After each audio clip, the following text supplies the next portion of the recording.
Hello, hello, hello. Hello. Good day. It's Monday again. Who came up with this stuff? Anyway, hi, hello. We're back in Disco Elysium. Worst hangover ever. Can't remember a single thing.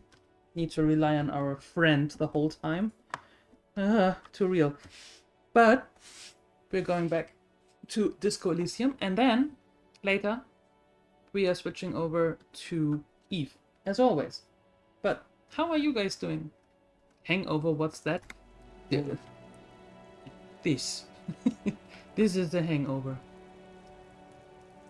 I didn't even know that he moves his head to where you're looking. That's new. Anyway, that's what's going to happen. I'm thoroughly confused.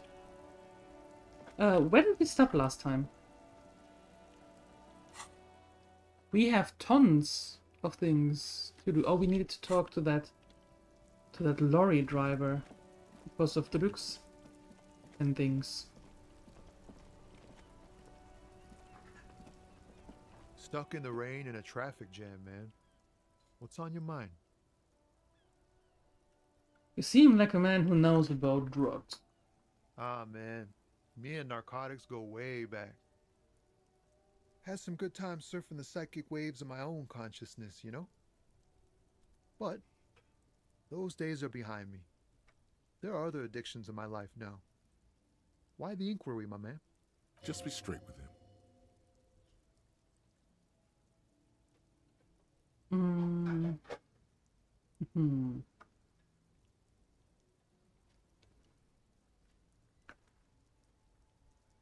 Do you finance those other Let me be straight with you. I'm trying to figure out who's smuggling drugs out of Terminal B. Sure. We have a credible lead, sir. Someone on this roundabout is waiting for a bulk shipment from the harbor to load it on their lorry and drive it to Jamrock. Not me, man. No way. I don't need any trouble. Shit's bad enough anyway. This jam's got folks up in arms, and I'm afraid it's headed toward a conflagration. Well, who do you think could be conducting the drug trade then? Look, man, I try to stay away from the criminal underbelly of Revachol. I'm a guest here. You really need to find another man to probe with those questions. Okay, that's all. Thanks. Well, that didn't help. Hi, Ranosh. Hello. Hello. That didn't help at all, now didn't it?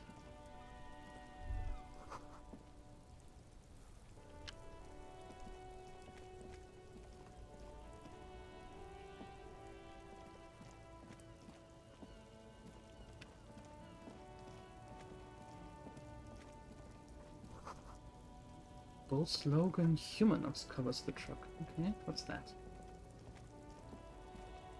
An old monument stands in the middle of the traffic island, pointing toward the sea. It looks as if it's been reassembled piece by piece, secured and mounted in the air with the aid of numerous ropes and rods. Thank you for the lurk, Ranosh. Kid soccer training. Oh, right. Good luck to them. And a lot of fun. And thank you for the lurk. Appreciate it. A silver plaque on the statue's pedestal reads, "I am Philip III, the Squanderer, the greatest of the Philippian kings of Revachol, son of Philip II, the opulent, father of Philip IV, the insane." Not a good track record of mental health in that family. I'd say. Oh, we need a lot of luck to get there.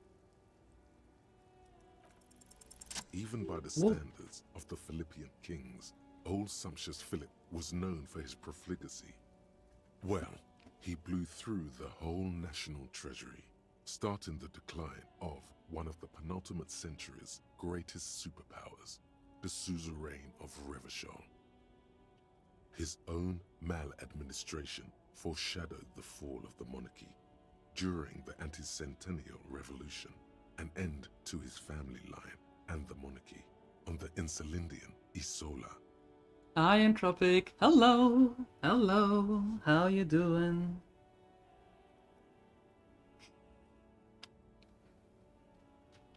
How did he manage to blow through an entire national treasury?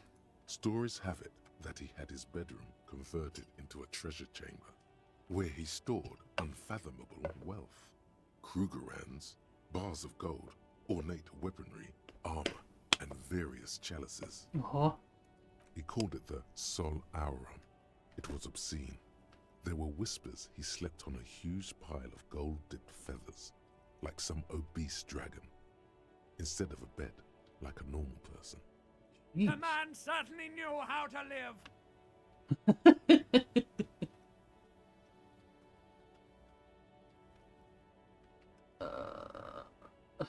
A deplorable farce. No wonder everything went to downhill. But wait, you haven't even heard about his fabled cocaine addiction.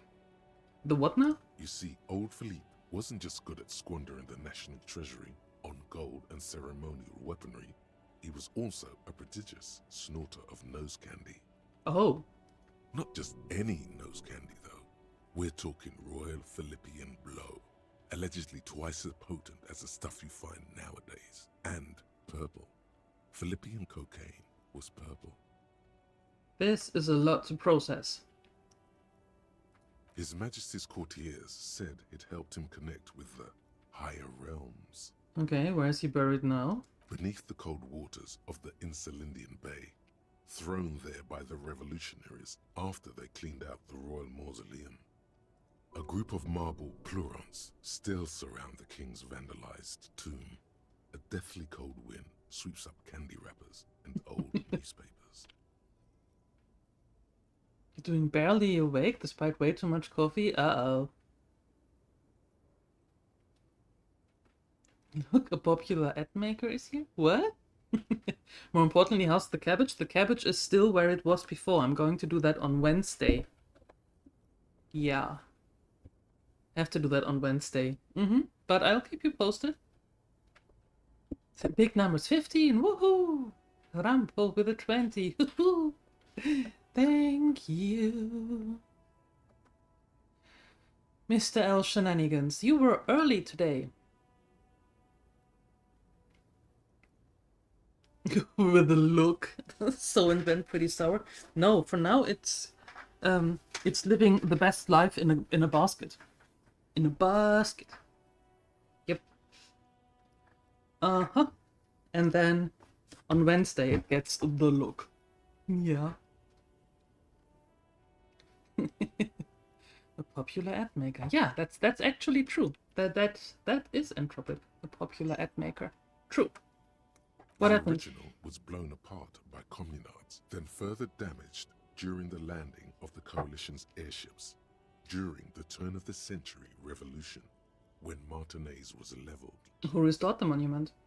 Some years ago, a group of liberal, artistically inclined individuals, designers mostly, thought it would be ironic to restore the statue of the most wasteful ruler of Revachol in the poorest part of the city. No, I didn't. I did not. Well, that is cool. That is really cool. I did not know that, nope. The statue is supposed to capture the moment it was blown apart, like an instant frozen in time, a rare butterfly trapped in amber, floating on a sea of shit.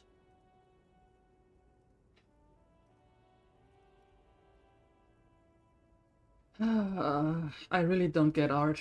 Neither do people in Martinez. The statue has proved to be controversial in a neighborhood mostly populated by the left-leaning working class.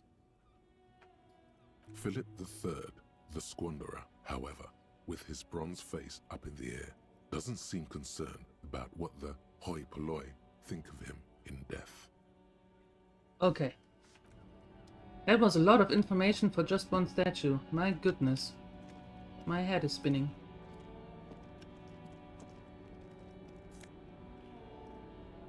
Do we finally have a shirt? We finally have a shirt. Fantastic. Just released it after it was aired officially by the AT. Oh, nice. Very cool. Yeah, that I know, El Shenanigans. That I know. Does he pay you? Hi, The Wikingerhilfe. small, wrinkled woman does not greet you. She nods along to something on her radio. A photograph is clutched in her hands, and there is a warm smile on her face. Yes, with a lot of fun. Fair, fair. It's the warmth of a winter night's fire. Maybe she could give you comfort and shelter, some cigarettes, and food money. Maybe she's your... Wait, she nods along to something in her radio, photograph clutched in her hands, and there's a warm smile on her face. Oh, excuse me, ma'am, I'd like to ask some questions. No response. Wherever this woman is, your words fail to reach her. You. If you want her attention, you may need to be more forceful. Nothing. Her smile just keeps widening. Her hair is grey like lead. No, this one is a monster in disguise. Where am I? There we go. Who are you? Like a magician recalling a subject from hypnosis, you've jolted her back to reality. The smile on her face has disappeared, replaced by the wary aspect of a cornered beast. I was actually thinking, hoping you could tell me that. Never mind. I remember now. I'm still stuck in that traffic jam in the 50s. Wait, what's that bad about the 50s? The men have small jaws and everything is made out of plastic. Why do you need plastic when you can make the world out of amber? When else would you be then? Back in Methka, during the time of the revolution, the sidewalks and cafes are filled with young people. I was on my way to see a new Boyadero picture starring Gabriel Buendero. Until you came along, that is. So I take it you were in Mesk when you were young? Someone was.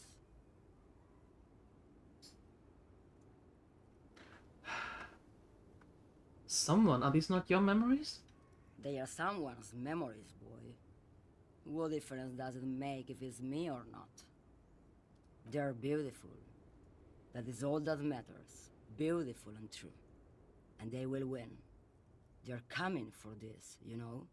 All of this. She seems to derive some bitter pleasure from this strange thought, as if the past will one day wipe the present away, like a tidal wave approaching. Right, I have some other questions for you. Police questions? Why not, Harife? It's not like I have anything better to do in this hellhole. She settles back against the railing of a motor lorry. Behind her, mountains of memorabilia, photos and knickknacks line the dashboard. What are you hauling? Diamonds.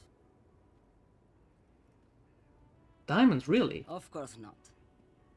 But wouldn't it be marvelous if I was? Yes, it would, but okay, what are you really hauling?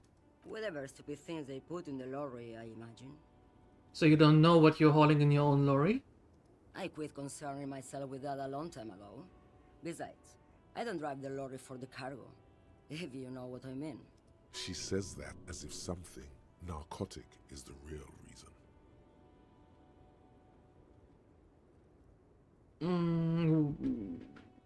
What if the cargo is contraband? Then it's contraband, Lowman. Oh. What? Do you want to take an old woman in? Be my guest. Lock me away like Bad Hand Hermenegildo. You seem like a woman who knows a thing or two about drugs. What do I need drugs for, Lowman? What I see, what I feel. The great adversary, no drugs can compare. The adversary? Yes. There is a protagonista and an adversario. I am on the side of the adversary. There's no coming back from that hole. Those epithets are familiar somehow. The great adversary, the great unrest. I don't like the sound of any of that. Sounds like a horrible drug. The worst one of them all. That's not really what I was getting at. Then what were you getting at? I wanted to ask if you'd be interested in smuggling some drugs. Why would I want to do that? For commerce, the lifeblood of the Isolas. For the glory of the World Republic, liberation of the spirit and body. Loman, what in the name of God are you talking about? Okay, let me put this another way. Are you smuggling drugs through Terminal B? Maybe. Probably not. Makes no difference to me either way. You said earlier you don't know what cargo you're hauling. Could it be drugs? Just this month, I made half a dozen trips from Saramiriza to Grat, on the U41A. What do you think they take from Saramiriza to Grat, Loman? Drugs. No, Loman, diamonds. Huh? Damn this. Make her answer.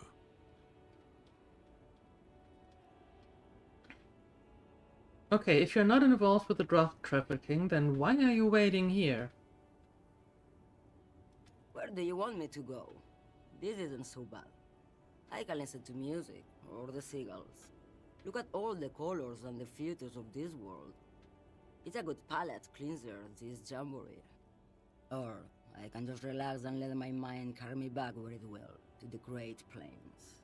I think we're done here, no? Yeah, thank you for now. Yes, go. Enough jamboree. I need to get back to Mesky. Now that was weird. And didn't bring us anything. Yep. Yeah, the War Within airs today.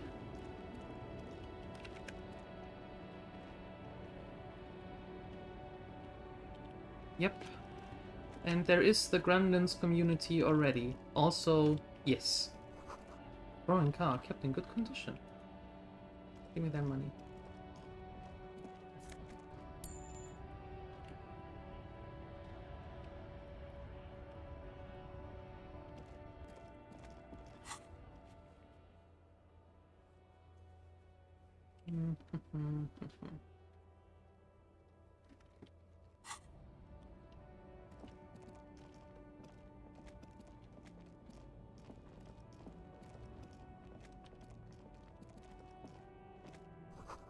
Ruins full of snow. No one lives here anymore.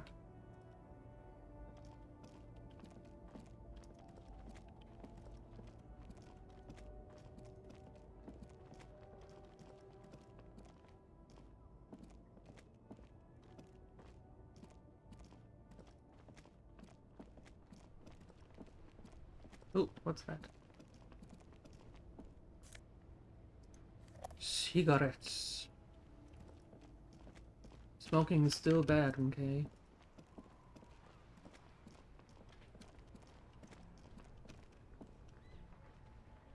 Uh-huh. Who are you? Another lorry driver. There are clothes inside. Cheap second-hand clothes, smelling of strangers' body odors. Yeah. Oh, I did. Al Shenanigans, I did. And 2 gremlins, which I think shall remain nameless unless they want their name public, were were super generous for some reason that I still can't really fathom, and gave me gift cards because I said that that I'm thinking about buying it next week and contemplating if I want to have the base version or if I want to have the heroic version, the middle one. And those 2 gremlins gave me gift cards that almost completely covered the base version.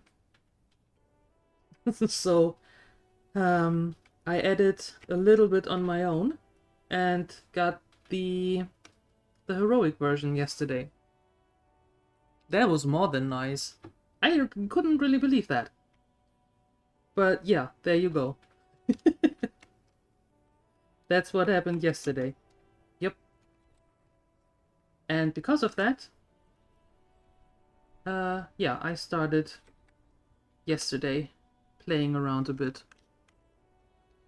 Because what I didn't know, I was saying for 20 years, ever since the game came out, that I want to play a Tauren rogue. And You could do that in Season of Discovery, where you could mess around with practically everything. And now, yesterday when I updated, I took a look at which class I want to play. And I was thinking about Rogue, because Rogue is always a fun one. Because I didn't want to have yet another priest.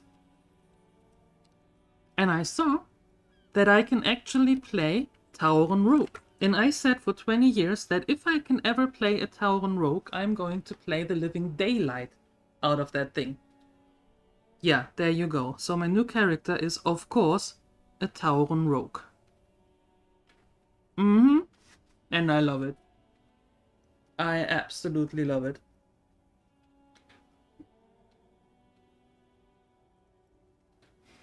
They seem to have been eager to make sure the Gremlins get WoW content at some point.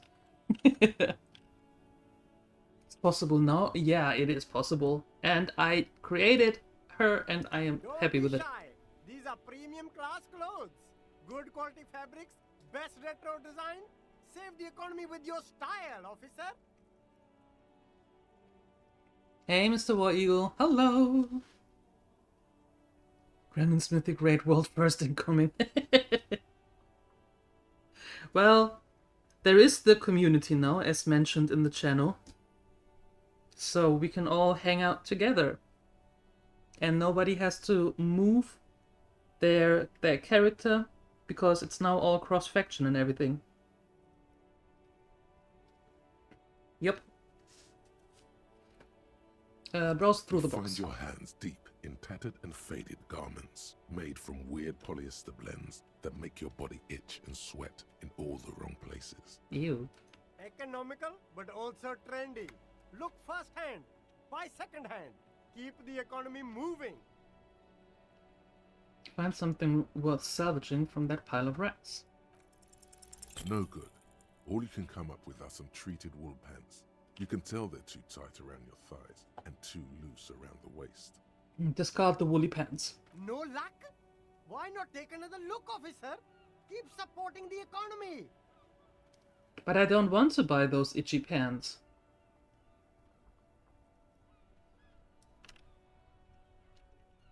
No. I actually want to talk to you. You see two lowly, defeated speakers, thralls, slaves basically, perched atop them like conquerors surveying the land. A pair of found, durable wear sneakers, ultra serious. Well, the cross-realm guilds are a thing for quite a while. Quite a while already. But the cross-faction, that is something completely new to me as well. That I had to wrap my head around that for a few days. I can see you've a taste for luxury, officer. Can't keep your eyes off those sneakers? Inspect the sneakers. A pair of found ultras. The design is impossibly sleek and simple. A futuristic silhouette with a sleek monochrome colorway, a jet black upper, and a silver-lined midsole. Those sneakers, mister. Those sneakers are the latest found sneakers. Super air, super fine, super cool. Only 50 real. 50? I have to pay 40 for a trashed room. Only? That's madness. Exactly. Inspect the speakers. These once respectable speakers have been conquered, reduced to a mere prop by the indomitable found ultras atop them. No, don't look at the speakers, officer. Look at the sneakers. The sneakers are the stars here.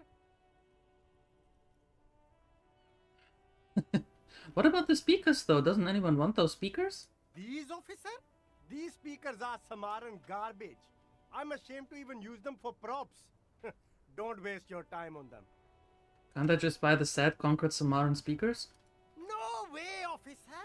These aren't for sale. They're bad speakers. Low-fi socialist junk. That's why I want them. I think I might be low-fi socialist junk myself. No, officer. You're a high-class policeman who accepts nothing less than the best. Lucky for you, I've got the best on sale.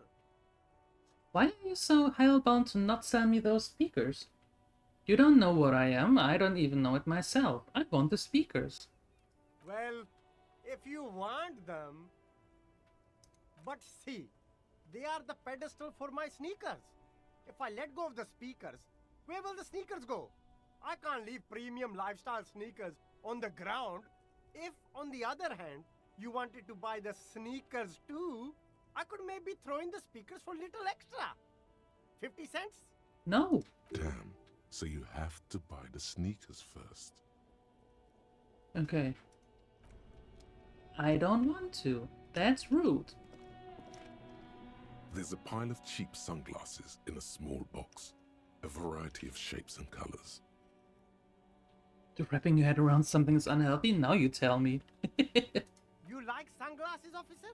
I've got the latest styles right here. The vendor takes a pair of sunglasses and sticks them under your nose. Rummage through the box. These are all boring. Boring third-rate ho-hum sunglasses made of cheap Syrahese plastic.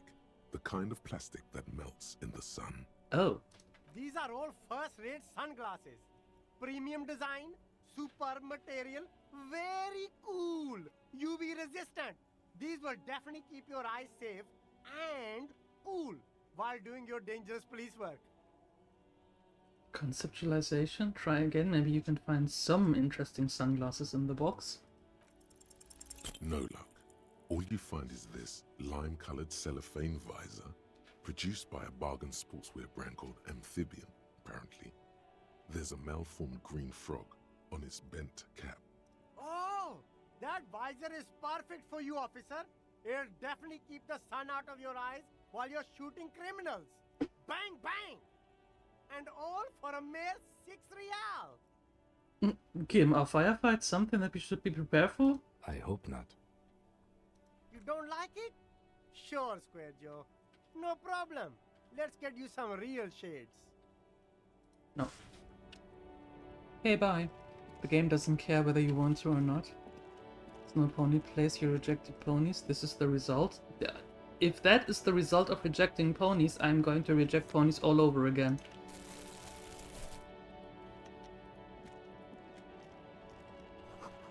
What air rises from the sewer? So acidic and strangely comforting. Ew. Okay. Can't go there. Let's see.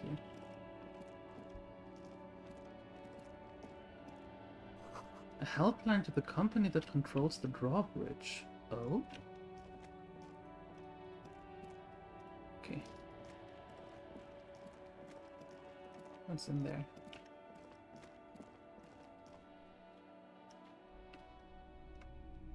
Early end of business day, a colleague just slowed down the service by factor 1,000 due to debugging. Oh!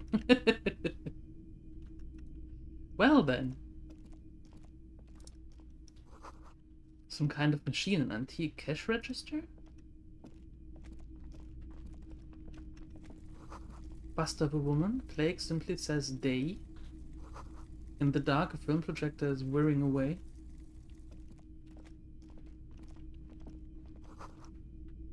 Mostly military wear with a few more eccentric fashion thrown in.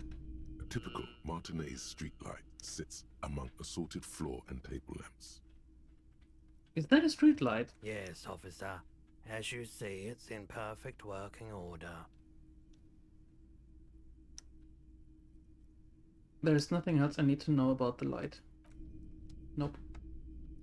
The boomboxes on the shelf look well-loved and well-traveled.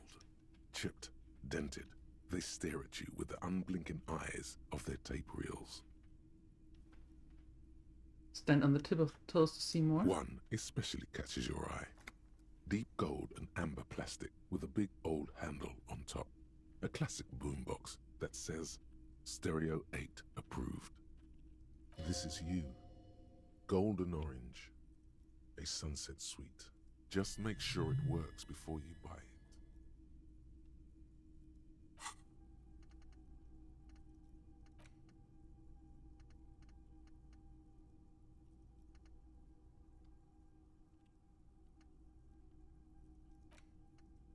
Wait, didn't I get another one? Just now?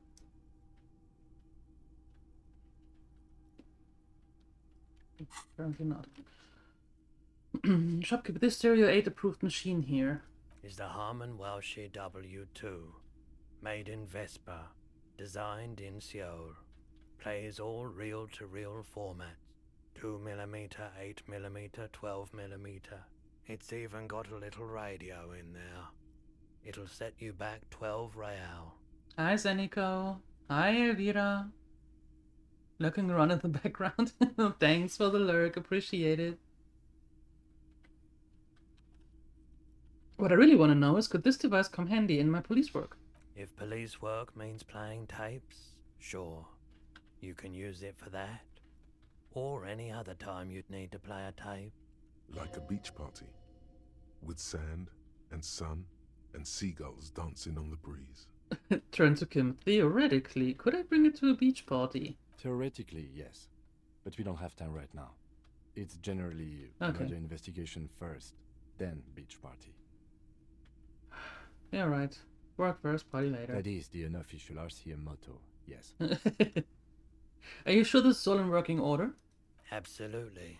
I've tested each one myself with recordings of speech.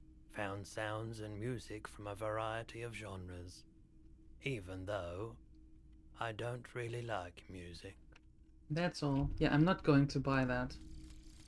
Rigorous self-critique. Okay. Here it is. Hard facts from the man you are. You once jerked off in the locker room and were caught. Sorry. You held a young woman by the arm and kept her in your apartment for 20 minutes against her will. What? That's right. These are not flights of fancy. These are real deeds, Harry, emerging from the darkness of your past.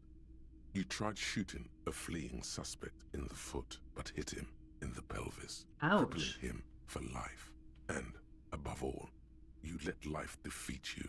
Huh. All the gifts your parents gave you, all the love and patience of your friends, you drowned in a neurotoxin. You let misery win, and it will keep on winning till you die, or overcome it. My goodness. Didn't have to call me out like that.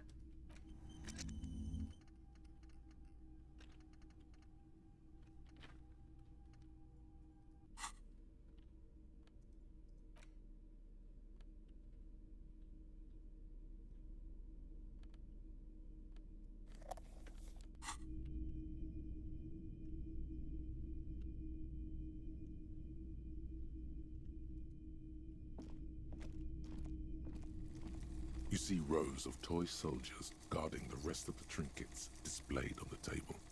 Some on horseback, others in rags, others yet in bright blue uniforms. All are stern and unyielding in their duty. Try to find something pretty and cool here, then use it to win her back. Win her... Who? Dig up a truly cool figurine in the box under the table. Everything you pick out seems faded, chipped, and sad somehow. Most of them are just broken toys. Win her back? Yes. Buy something nice. A figurine. This sounds off. You shouldn't trust this guy. Inspect the knight on horseback. Big men on big horses, clad in lamella armor and carrying flintlocks. The kind that would mow down a line of enemy soldiers in the blink of an eye. Wanted the knights on horseback. Who are they? Franco-Nigerian knights. I used to be very serious about these guys. A long, long time ago. Inspect the blue uniforms. They're not all blue. These figurines also wear gold coats and caps, complemented by orange trousers. They are variously posed, wielding swords and rifles with bayonets. That is the official order of tasks? No, those are thoughts. Those are thoughts that I have to go through. And then they give me maybe bonuses. Bony in some way or another. The tasks are these. That we have to do. Yeah. Which ones? Ah, Royalist soldiers from the time of the Revolution. The uniforms are painted a bit too brightly, I suppose. Okay. Inspect the figurines and racks. This set of soldiers isn't meant to look impressive. A few have rifles, but most of them carry pistols. Some even shovels and tall sticks. Are these even soldiers? You're probably talking about the revolutionaries, yes? Yes, they are soldiers, revolutionary soldiers. I think their poverty has been exaggerated for effect. When you place them next to the royalists, it doesn't seem like they could possibly win. I wish it was more nuanced. As it stands, I cannot command. I don't like either set very much, to be honest. But there are many parents among my customers.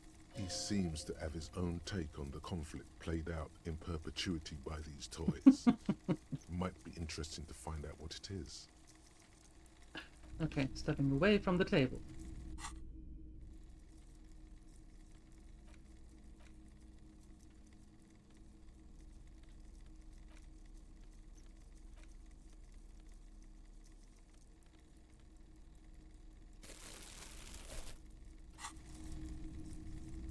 Anything else? No. Okay. I think we can go.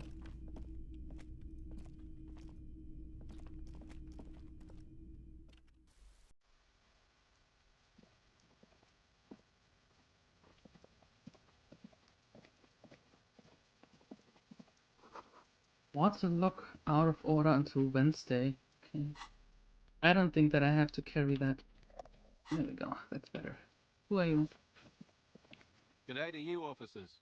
A burly man hangs out by the waterlock, carving up a generous serving of salami with an old hunter's knife.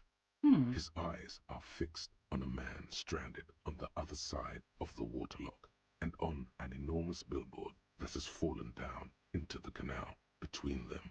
His posture is relaxed. Despite his powerful build and a knife in his hand, this man resorts to physical intimidation only infrequently, if at all.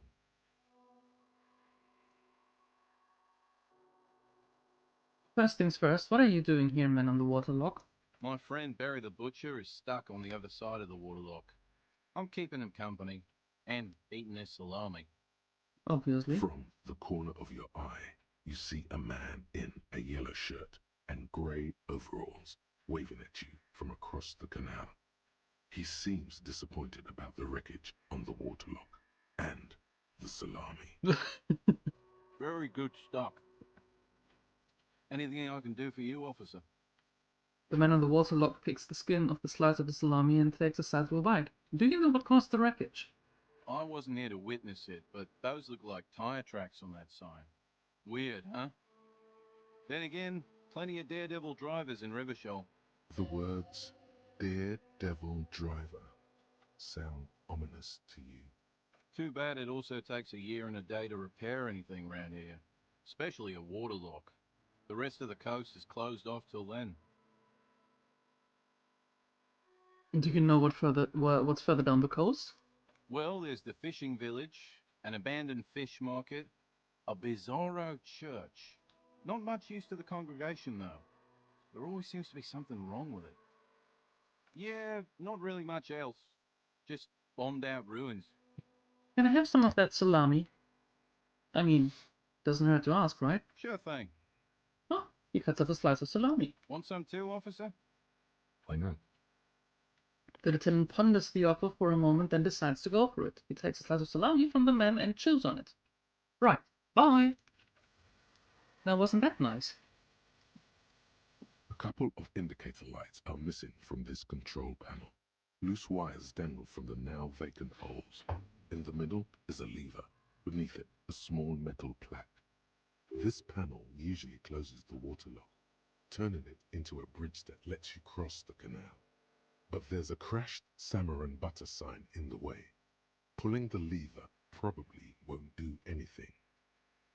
You pull the lever all the way up until the metal clicks against the contact pins. You hear a soft clunk. Then Most likely, nothing. nothing happens. Yeah. Push it harder. Nothing happens. A cold gust of wind blowing in from the sea interrupts the silence of the situation. A spring brings the lever back to its original position. You still need to close the waterlock to get across the canal. Some other way. To get the coast, to get to the coast, you need to use the panel to close the waterlock. It's been blocked pending repairs, which should be done by Wednesday morning. This will open a new era in Martinez. Harder! Wasn't there a sign over there saying functionality will be restored on Wednesday morning? Yep. Alright, Wednesday it is then. Do I see anything out here? But a sign down. Okay.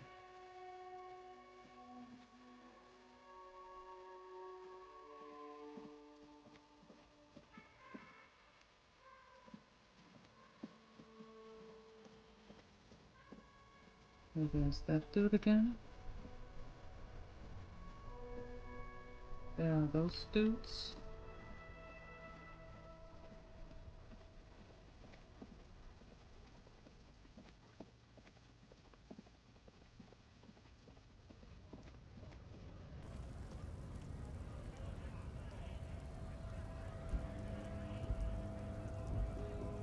Yes?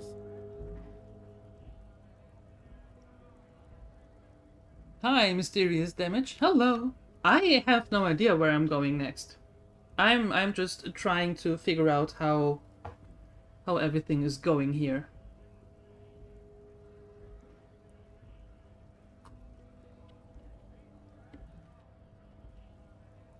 Nothing. Okay, we have tons of things to do. God has told you some unruly women gather in the mess hall of the Whirling Inrats.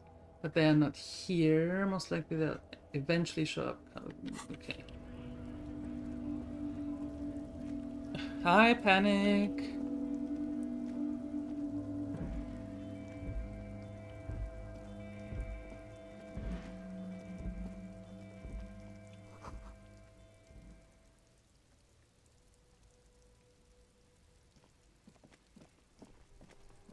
What kind of cop? I was going for the second option that was doable. So we have the Inland Empire, and the rest I actually just make up as we go.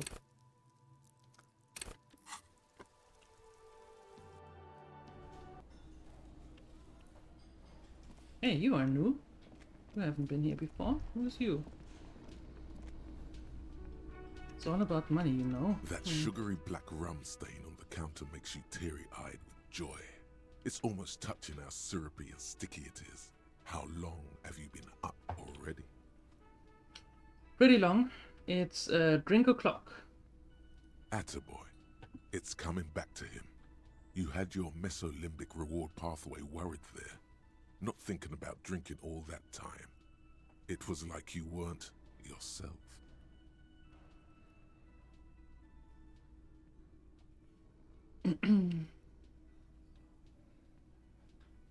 Actually, I should be thinking about this. Looks like drinking hasn't turned out too well for me. Maybe you haven't turned out well for your drinking. Have you thought about that? Get a goddamn rum and lemonade to yourself, boy. Or better yet, lick that stain off the counter. Don't lick it.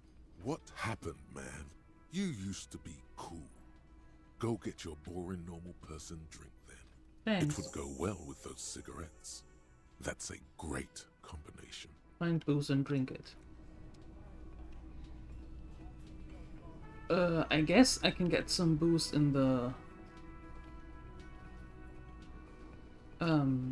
shop.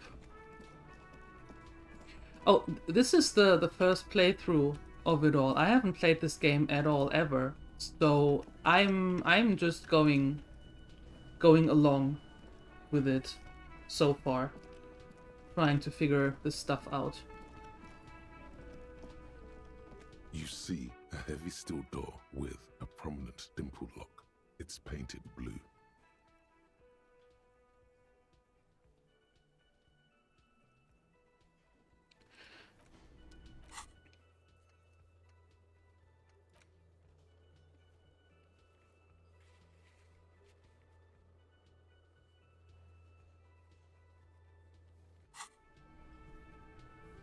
Okay, let's go to the shop.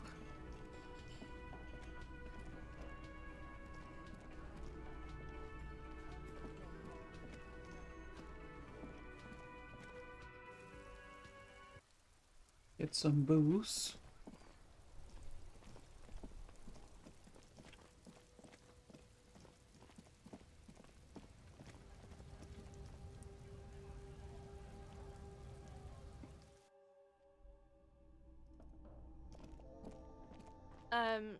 Is this about the questions again? Because I don't really know anything. Does Fritte have a warehouse in the back of the Whirling in Rex? A warehouse? I don't know. Maybe. I don't really care what Frit does. Give me something to work with here. She looks up from under her brow. Fine. Frit doesn't have a warehouse. Just a little back room here. Okay? She turns back to her magazine without waiting for you to respond.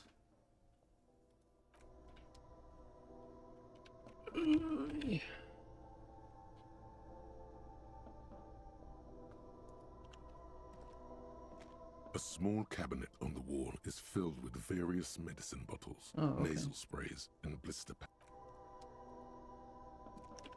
You see several packaged raincoats fill a low shelf beneath a display of croissants and juice bottles. The raincoats are transparent, except for the big Fritte slogan on the back.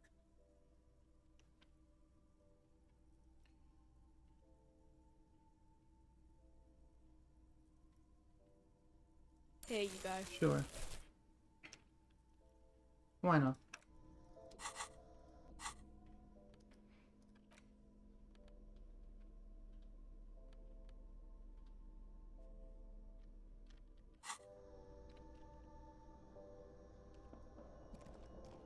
A colorful display of cigarettes and alcohol bottles. Again, I'm obliged to inform you that both alcohol and cigarettes damage your health. Yes. Here you go, mister.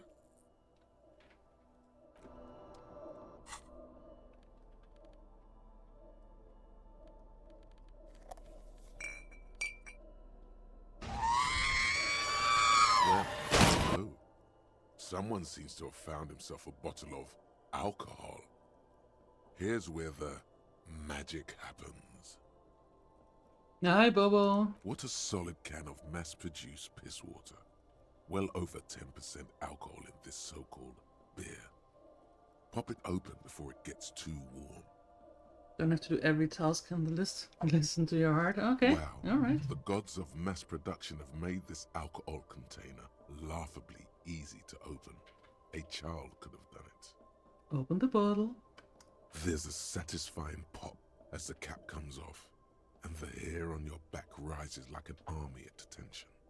You've been here before. Welcome back, detective. You're home now. You see a flash of teeth, a young woman smiling at you near some railway overpass in your ruined past. She is gorgeous, and she is yours. She's mine? Oh wow, what will be the repercussions if I take a sip? Nothing. Nothing. Some mental stuff. Nothing to be worried about. Physically, you'll be strong as an ox. Well, actually, I'm not. Oh, no. Fine. We're not worried. Good. You'll crawl back to this bottle soon enough. Maybe. We'll give you another chance. Booze always gives you another chance. Maybe. Yes, it's merciful that way. It's your friend. Come back to it. We're all rooting for you too. Not all of us. You've passed up your chance to start drinking alcohol for now.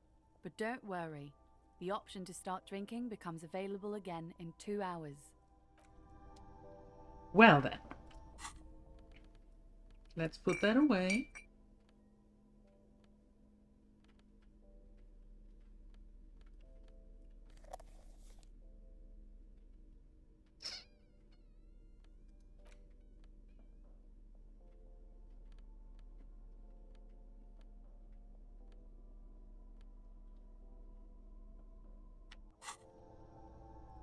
Okay, so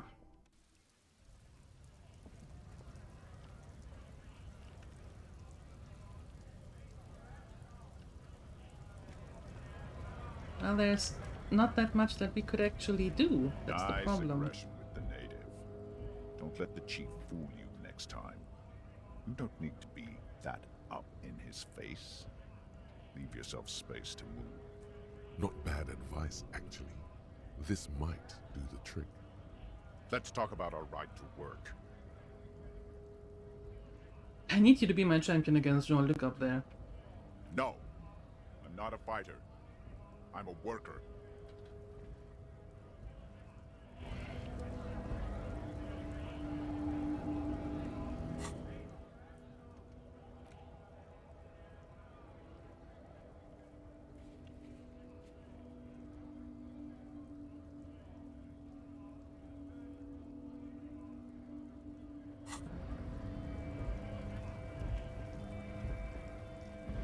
Okay. I think I might have missed something right in the beginning.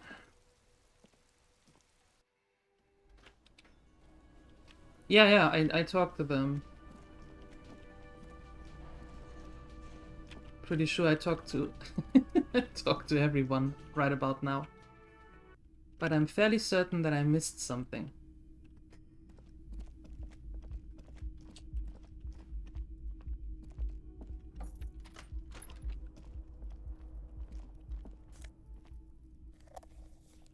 There's the tape that I can do the karaoke with.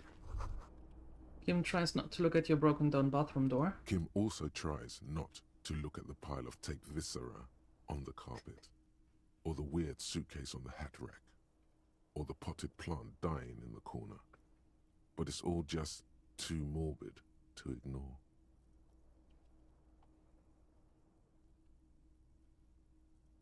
I did it my way. I can see that. He takes a step toward the door. It looks like he'll leave now.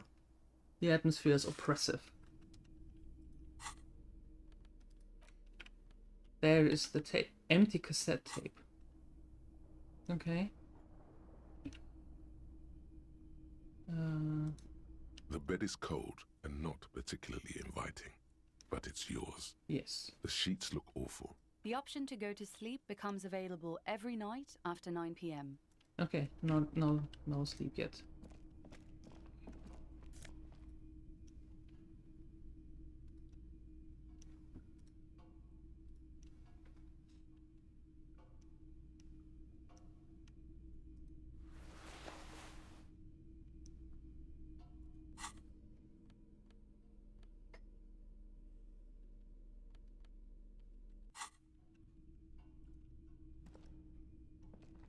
A mirror hangs above a bent and broken sink. In a fierce discharge of masculine energy, someone has ripped half the faucet off. Hot water sprays from the base, and steam covers the mirror. You cannot see yourself, just the outline of a man. Suddenly, you realize you have no memory of the face that awaits you there, underneath the soft vapor.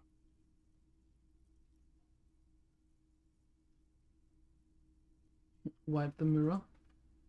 As you slowly reach your hand towards the surface of the mirror. Abort. You clearly have not thought this through. You won't like what you see there, and you will never unbecome it.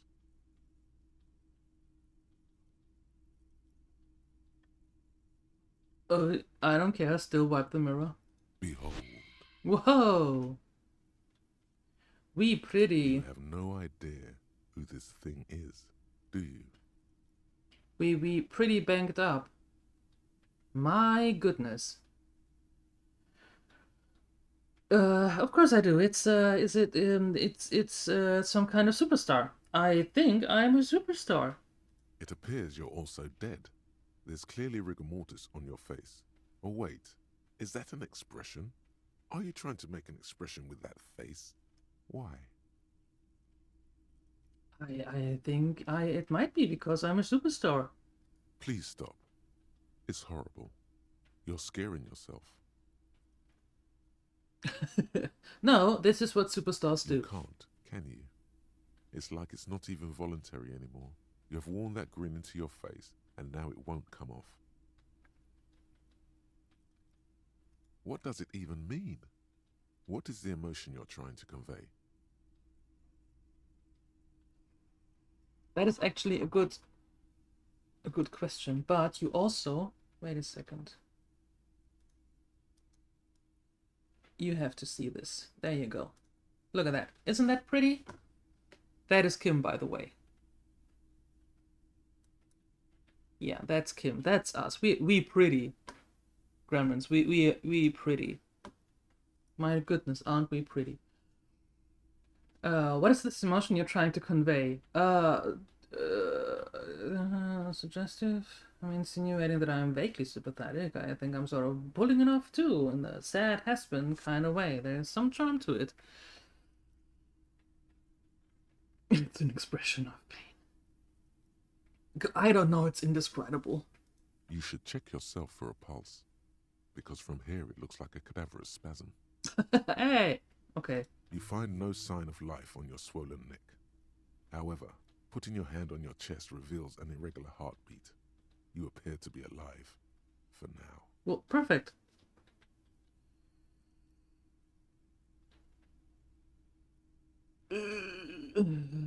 We are going to fail in any regard.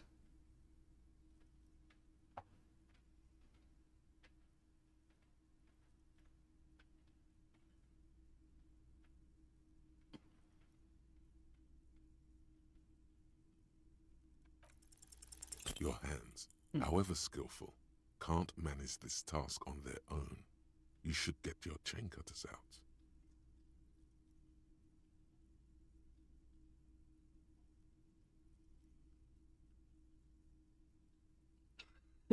Attempt to stop the expression from happening. That is not happening either.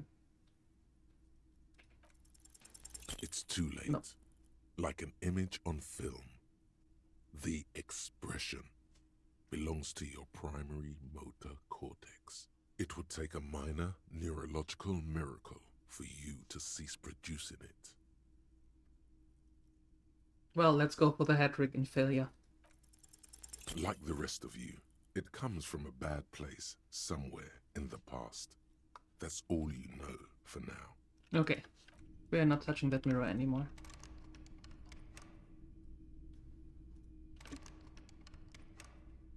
Okay, that doesn't do anything.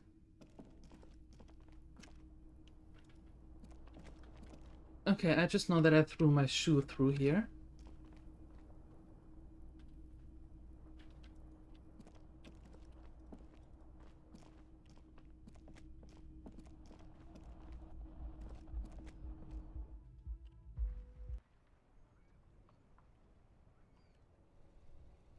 Yeah, that's the only thing. Okay. All right.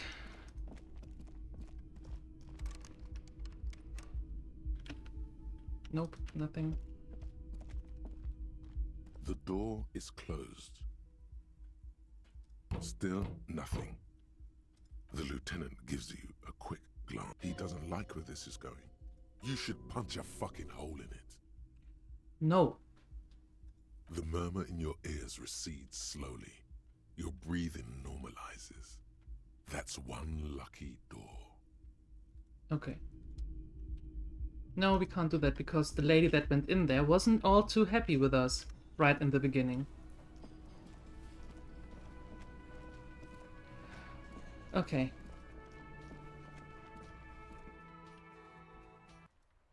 Let's see.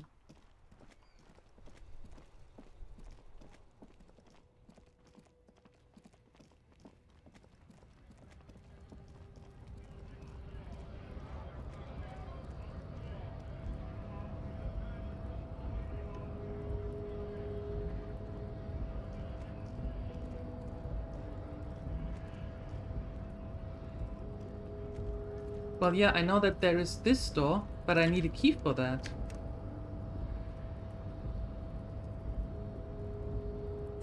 And I don't have the key.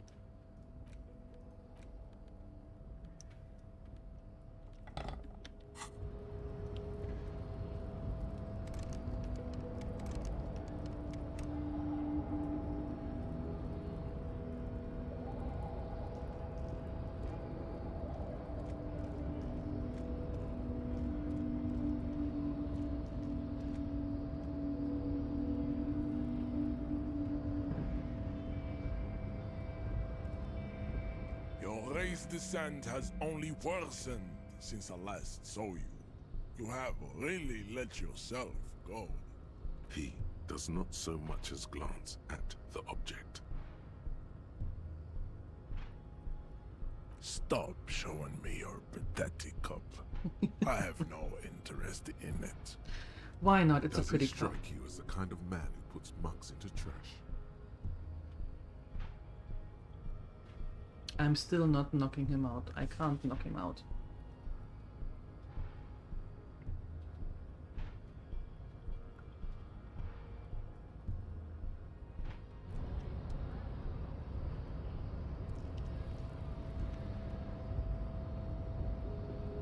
Okay.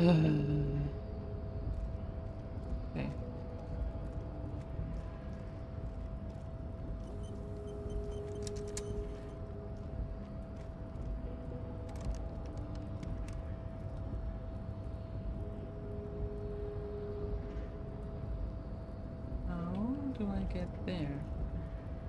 Oh, there. I have to go through there. But I can't. But the dude is... Because the dude is there. And I can't get past the dude because I don't know how to get past that dude. I guess getting past the man ain't that simple after all. So, what now? Body still hanging in the tree? Hey, that's a rough pickle. Can't help you with that, sorry. I'm not really an admirer of dead bodies. Might be someone else from the Union can render assistance. I don't operate in that capacity. I'm not a granter of passage. The passage grants itself. Aye. Walk right past Measurehead and go in. Yeah, the 2.5-meter tall Semini supremacist up there. Walk right past him, then press the button to unlock the door, then go past him again, and you enter the arbor through the office. Está. For some reason it doesn't seem like it's going to be that easy. Don't worry, I'm sure it's not completely impossible. For example, you could best measure head in a physical confrontation, or you could convert to a Semini supremacist worldview. Or, maybe it actually is completely impossible. Jean-Luc himself would say the philosophy has proven overly heroic for the scabs to convert to. Not enough intuition. Not yet, no. He's incredibly strong. He is. Nothing a couple of solid hooks from Dexter and Sinister won't fix. Sure. The Measurehead thing didn't go well for me. Could you help me with this somehow? Sorry. Busy surveying the situation. I'm sure you'll figure something out. You guys have all sorts of gadgets these days. Wiretapping, telescopic batons, futuristic circuit bending to infiltrate harbor machinery. Maybe you could even knock that Kowalson crane over using some remote controls. Or calling in tactical air support. You guys have air support, right?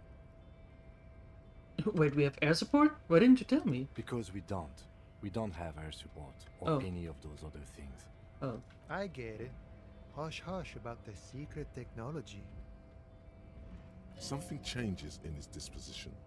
A merciful smile in the corner of his eye. Alright, I may have some advice for you on how to deal with Jean-Luc there, out of solidarity to the RCM. It's low in technology, however. First, don't fight him, obviously. Second, get him to share his theory by being subordinate. Admit your lack of expertise. Basically grovel. That's how I do it. You're welcome. Maybe that would work. We'll have to see. Okay. Good talking. Gotta run. Well, let's try that again then. Maybe that works this time.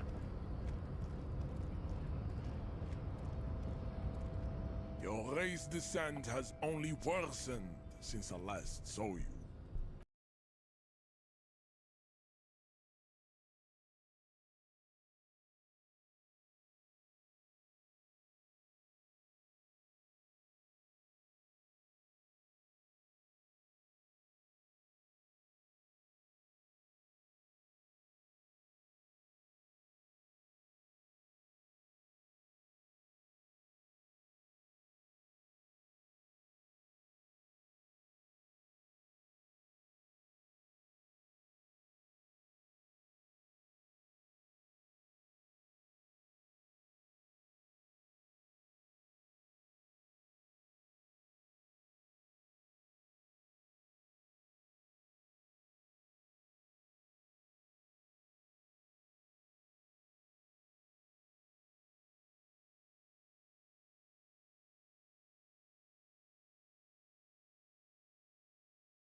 Not surprised you enjoy it so much.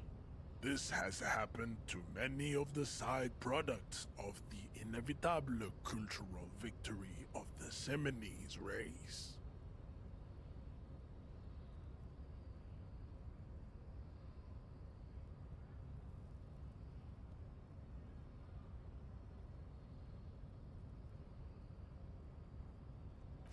I can see that.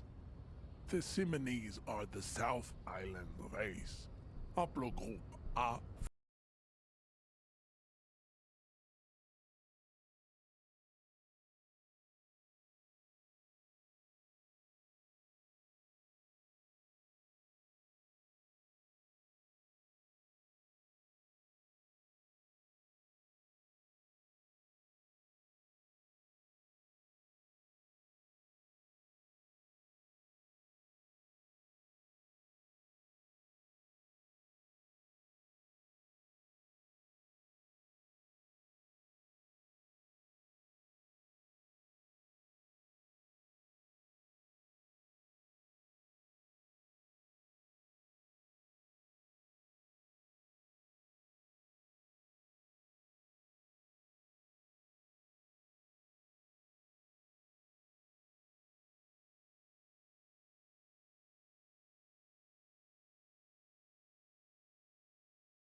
And the vile CF race cauldron of pederasty.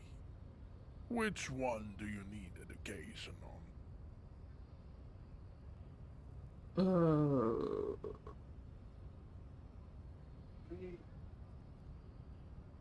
Those are the Seminoles, the Areopagite, and the Occidentals, excluding the Maun, of course. The Maun are riddled with eczema to the point where they find it impossible to smile. They are all lactose intolerant, a common result of inbreeding.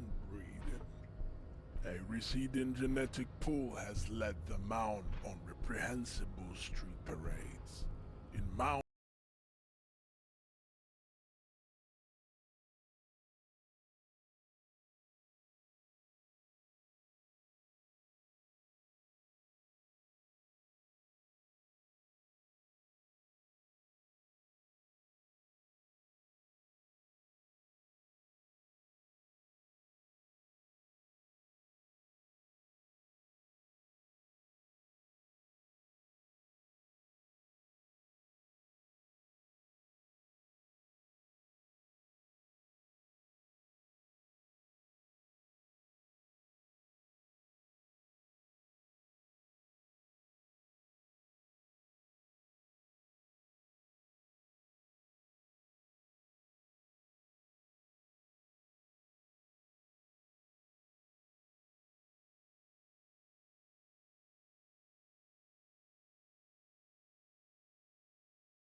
no more type A races in the world. I see. Nature was not capable of more. Type B? Type B are the unheroic races, amorphous non-competitors of the great race. The Koikos and the Vacholier, they are mud-colored people. Mud-colored? To an untrained eye, the Koiko appear white and pinkish, like a ham sandwich. But look into their eyes.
Oh boy.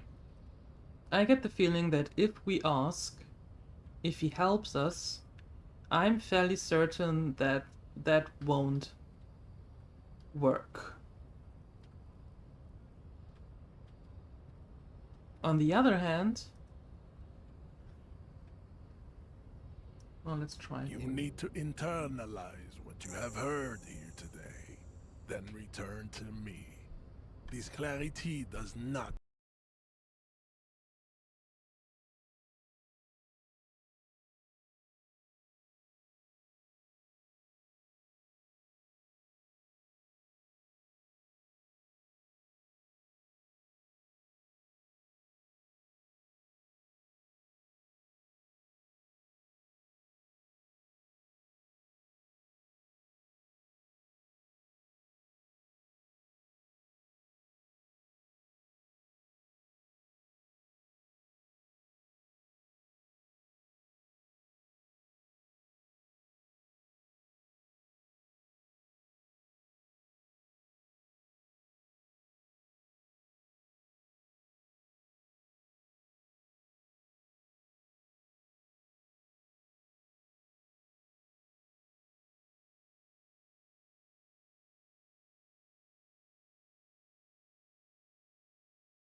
Because that's quicker.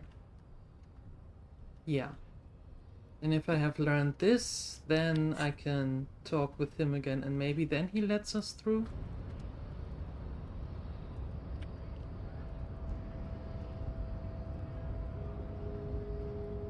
Yeah.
Inside, you see a set of steering levers, a radio microphone, a pull-out toolbox, and the soft glow of the fuel preheater gauge.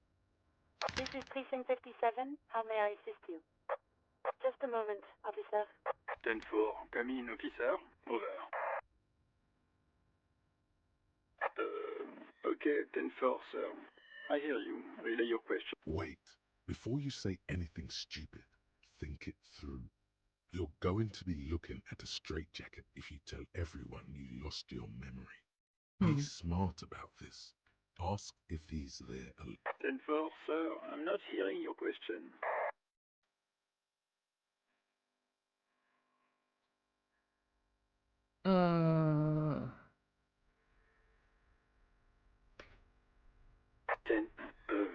You probably don't want to continue on this road. Come again, sir. I didn't get that. 10-9, over. Okay. We don't want to do that. Got my life before the Operation. I'm not sure I want to tell him all of that, but I... Understood, sir. Roger that. 10-10, over and out.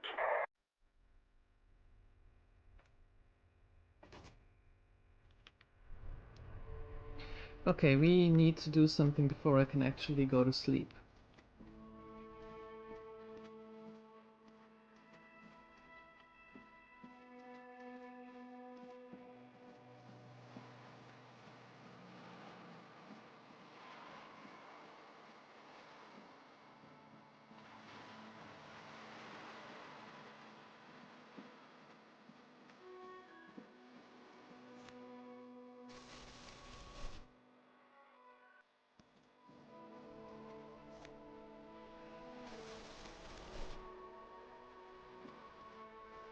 We haven't figured out who is the drug trafficker, so that doesn't do us any good.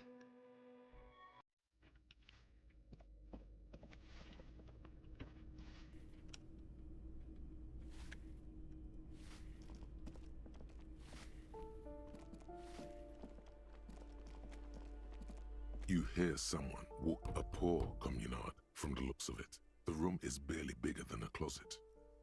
Do I have to open the door? Do you have a warrant? I'm not obligated to open the door if you don't have a warrant. Let's go. We don't have a reason to get inside that apartment.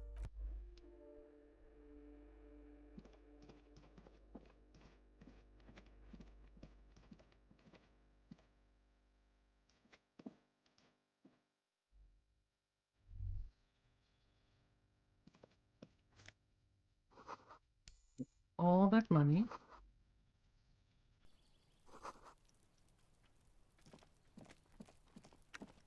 Oh, what's that? More money. Just a door, nothing for you here right now. Okay.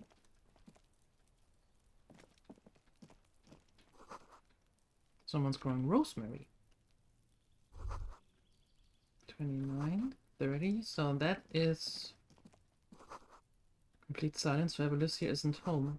Voices from within singing along some kind of buoyant dance track. This door is made of metal and appears to be Hi, Sione. reinforced. Someone here really values their security. Number 28. This is where the cleaning lady said the smoker on the balcony lives. Let's see if anyone's home. Knock on the door. No one answers. Looks like the young man we are looking for isn't home. I think our best chance to catch him is in the evening.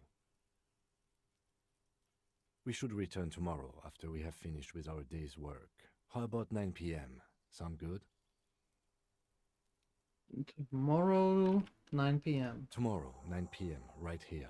Apartment number 28. Good, let's go. Damn. Turns out it's quite tricky finding someone in a big apartment building. Don't worry. You'll get him. Remember, tomorrow, he's probably gone for today.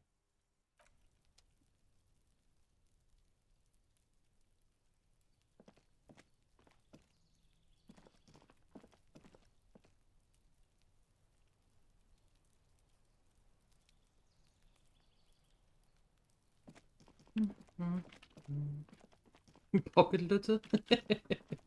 You're at work? Oh my! How does that turn out? On a Monday, no less. Yikes.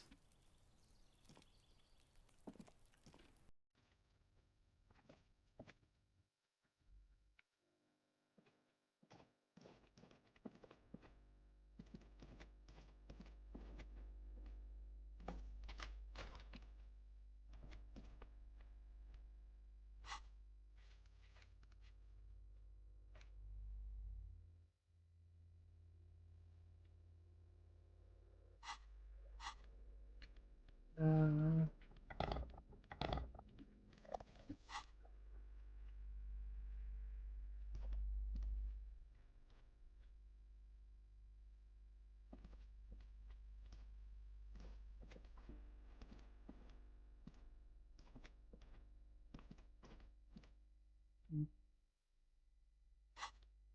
Nothing there.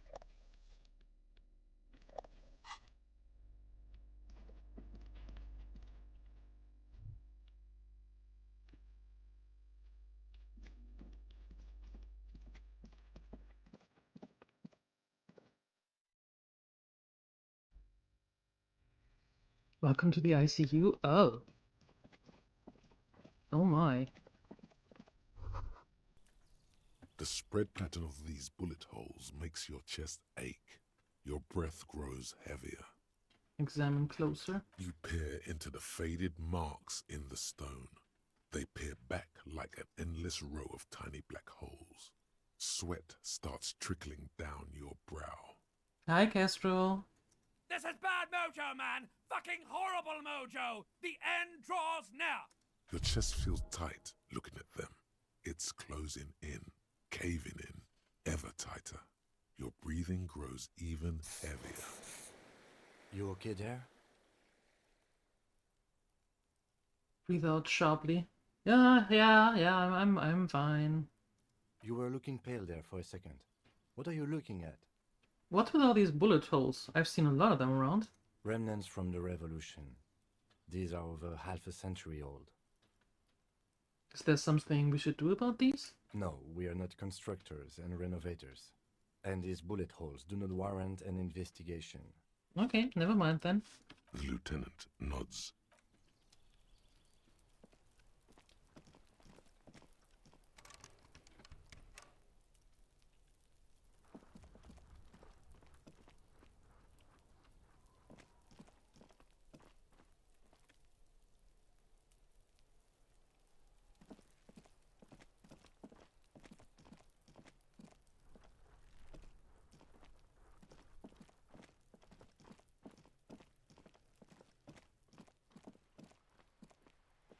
Just an ordinary wall. Nothing to see here. Why am I looking at this wall? You have no clue. It's just a wall. So many walls. Okay. Something is going on there, but we don't know yet.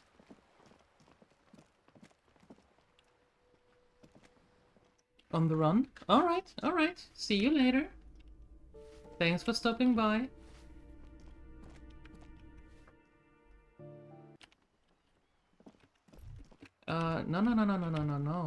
No.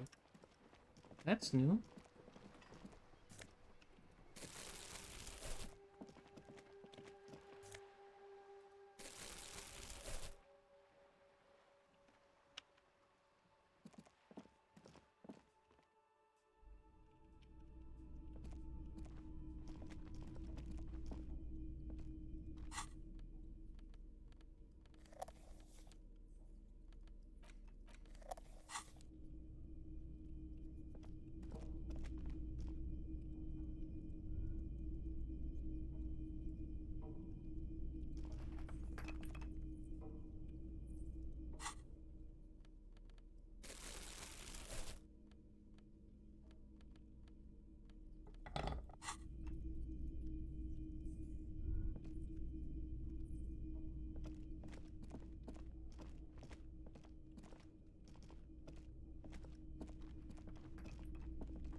Give me a moment.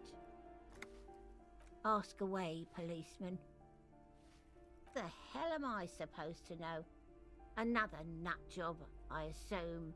She really doesn't like those nut jobs. Bad blood there.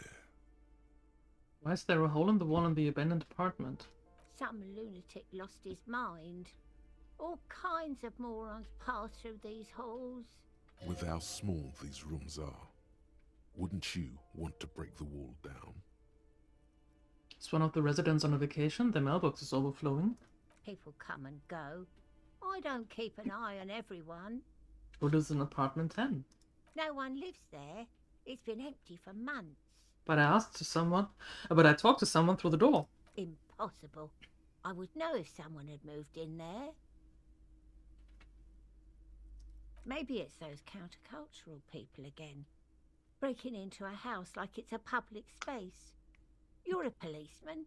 Be good and take a look, will you? Sure. I'll go see what I can find. Great. Young people. They're worse than rats. You know, always littering the hallways with trinkets and empty beer cans. Who lives behind the padlock door? Oh, that one is a scientist. A future scholar. Suddenly the old lady's face is beaming. I think he studies astrology at the community college. Education's good. I always tell them to study. Astrology? Something to do with all those stars around his door. He asked me to leave his drawings up on the wall. Are you sure you don't mean astronomy? That's what I said. Astrology. Ah. The lieutenant shakes his head, as though to say, let it go. Come on, people. Try to keep up any standards here. It's not about stars. It's... forget it. What can you tell me about Cindy? The artiste? Nothing I can do about her, I'm afraid. She ruins the walls faster than I can clean them. Still, she leaves an old lady to her business. More than I can say for others. That's all. She mumbles some kind of a response, then hacks something into her handkerchief. I'm no one. Just an old woman who cleans these hallways. If you can call it living. I have a little room upstairs right next to the coal room. It's barely bigger than a closet. But I don't complain, no. I have my bed and my aching bones to keep me company. And that's all I need from this world. And all she gets, too. The coastal wind beats down hard on the coal room door outside. Splashes of waves make the balcony slippery.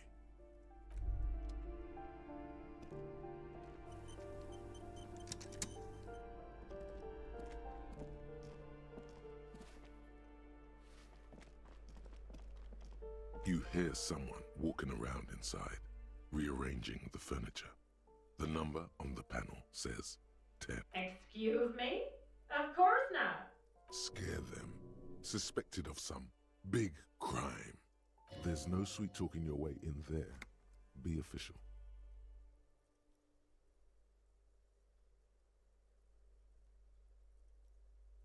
Oh, come on. There's a pause before you hear the door being unlocked. That was smart.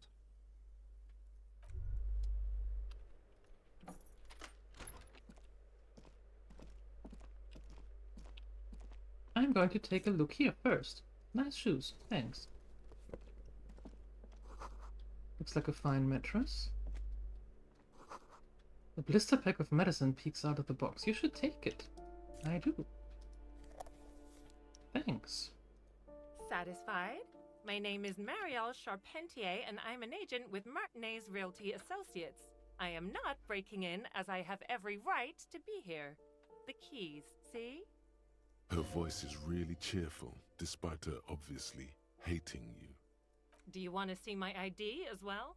You can't legally ask for it, but why not? Want to see my residence permit too? Sure.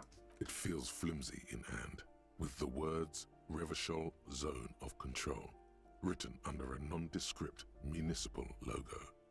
There's a picture of her with shorter hair inside, along with all her personal details. Nice haircut. Thank you. Do you have any questions? I need to be back in Midtown in an hour. What are you doing here? I need to get it ready for the next lease, but as you can see, the previous tenant completely trashed the place.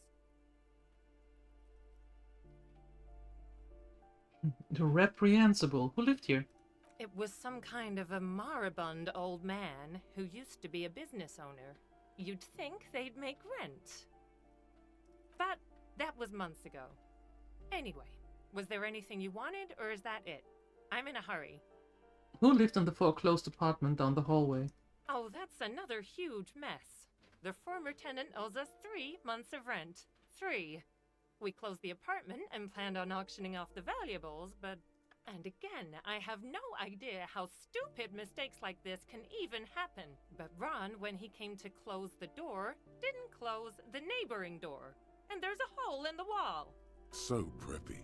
She's probably on some low-grade performance enhancers, like Preptide or Pericanine. A hole in the wall. Can you believe it? And then the tenant ran off with his stuff. He's gone. The money's gone. Just like that. The sum must have been puny. Oh, it irks her. The incompetence.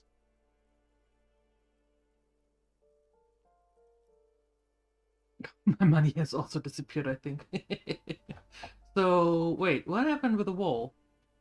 Don't ask me what happened with the wall. I have no idea how we're going to find the time or resources to fix it. Both apartments are now unrentable. Both. She's still shaking her head, manicured hands now crossed over her chest. Well, that's all. Thank you. Of course. She replies with a smile, but her eyes remain glazed over. She's been waiting for you to leave.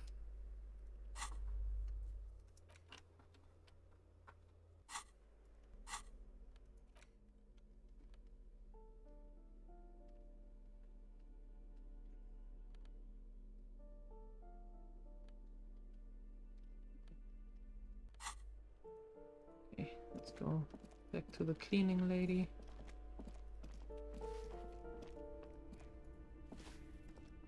Give me a moment. I didn't find any counterculture people in apartment 10. It was just real estate agents setting up the room for new tenants. I see. I hope some good people are finally going to move in. This place needs them.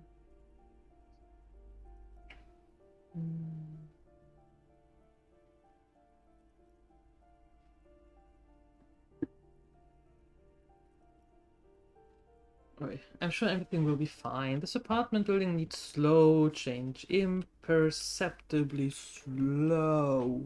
Yes. Well. I hope they're good people. Okay, thanks. What's this? We're getting reports of normal, reasonable, temperate, political opinions somewhere in Martinez.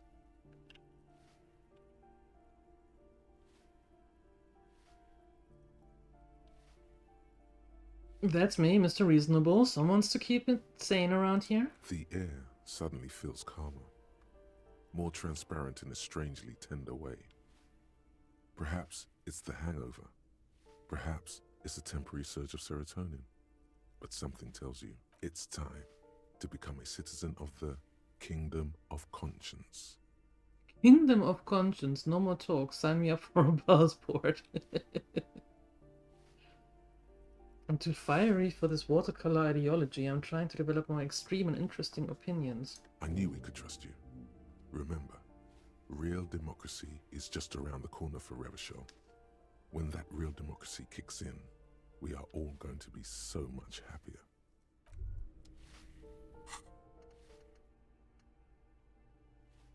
Okay, that is going to be later. Okay.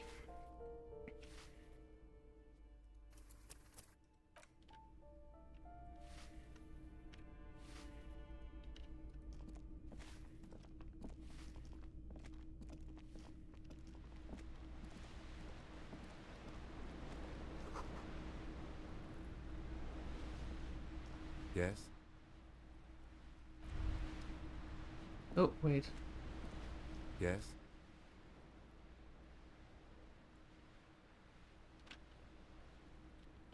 No. Nothing.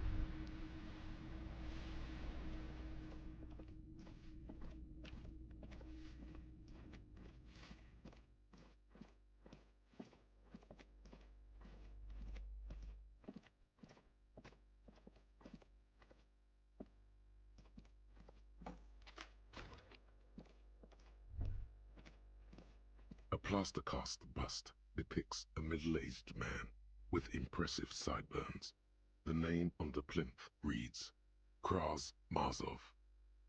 Krasnozov was a mass murderer. There's nothing cool about keeping his bust on your nightstand. He was definitely controversial. The tenant here seems to like him. There aren't many communists around, not after the revolution. Some youth still keep the ideology going, it seems.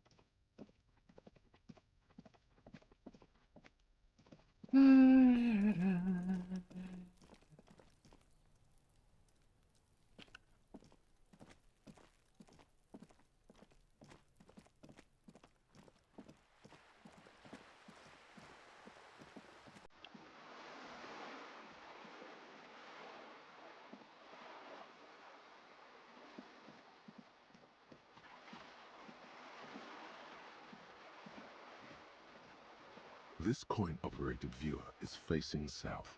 The instruction manual says to insert 25 centimes and pull the handle while looking inside. Then use the focus knob to zoom in if necessary. Your money disappears into the coin slot. A clunk, the ring of metal. The curtains on the display open. You lean in to catch the view. It's blurry, different blues and greens. In the middle of the shimmer stands a drab grey shape, like a ghost. The lenses shift. The ghost sharpens into an islet in the bay. In the ruins, a man-made structure is visible, a half-sunken sea fort, its concrete almost reconquered by nature. It looks as if it was abandoned quite some time ago. Nothing but a rotten tooth remains of the anti-aircraft tower. A lonely birch tree grows out of it, its leaves ripped from it by the winter wind. There are ruins of some kind of buildings there. Really? I don't have the eyesight to make it out. Okay, hang the little one. The little brave birch tree seems to wave back in the wind.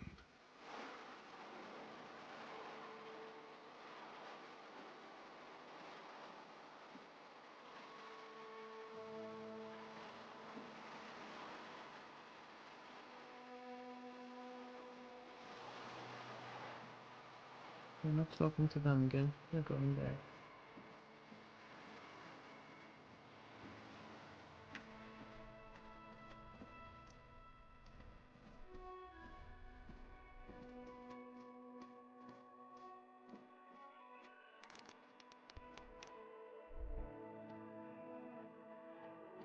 An old call box with an off-key melody starts playing after you ring the doorbell. Then a woman picks up the receiver. Kudos! Please stop calling here. Grown-ups don't have time for your stupid games. Oh, I'm sorry, officer. I thought you were... But the doorbell is broken, and the bookstore shouldn't even be on the list anymore. So I can't help you. Please don't call here again. A single beep indicates that the line has gone dead. You ring the doorbell, but no one answers.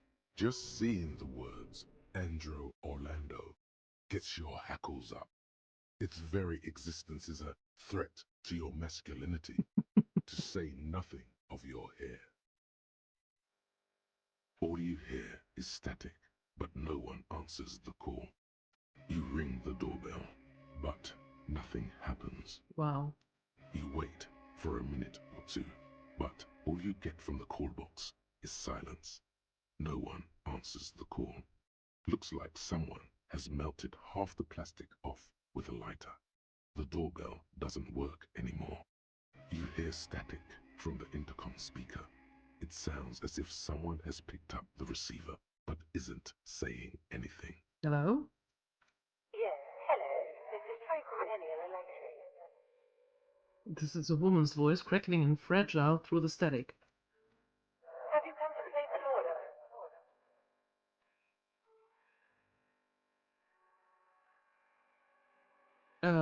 Hold on. My God. The lieutenant exchanges a look with you. It's you. My God. I didn't think I would hear your voice.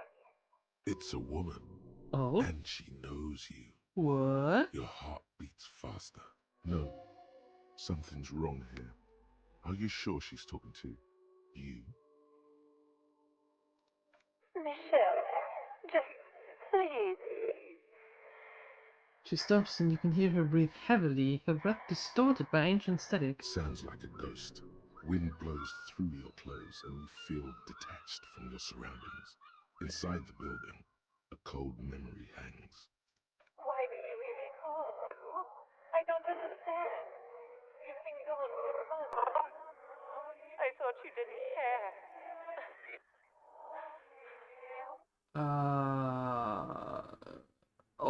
Of course I care. It's just that I've been going through some rough times. Ever since I came to work here, it's been different. As if my mind's been wiped clean. A spot of static overrides her words. When she speaks again, it sounds like she's submerged. It's so nice. It's so nice to be able to finally forget. Forget about what? She sounds like she's about to cry. The cold is deep under your skin, as if you were talking to someone who's 100 years away. Huh. Somewhere inside the building, water is flooding the cellar floor. Hello? She doesn't answer. Hey, are you still there? Silence. The only thing you can hear now is static and waves washing ashore on the bay. What just happened? Another seagull passes by. It's getting cold standing here, staring at the silent call box. I don't know what happened either. We should probably stop playing with this thing. Alright, it's goodbye then. You press the number sign on the keypad that terminates the call. 12 name cards on the call box read. Silence. No one's home at Fortress Accident. Silence. No one answers the doorbell. Nothing happens after you ring the doorbell. They don't want to talk to you. Silence. No one answers your call. This button looks new, but someone has removed the name card. Nothing happens when you try to ring it. Huh. This button looks new. It's probably not connected yet.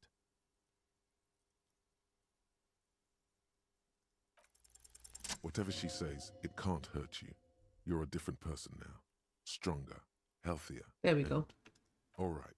Maybe not healthier, but it's a bonus that you've drunk so hard you can't remember any of your past relationships. Oblivion's the ace in your corner. There's a light buzz as you press the doorbell, waiting for her to answer the call. call. Was weird.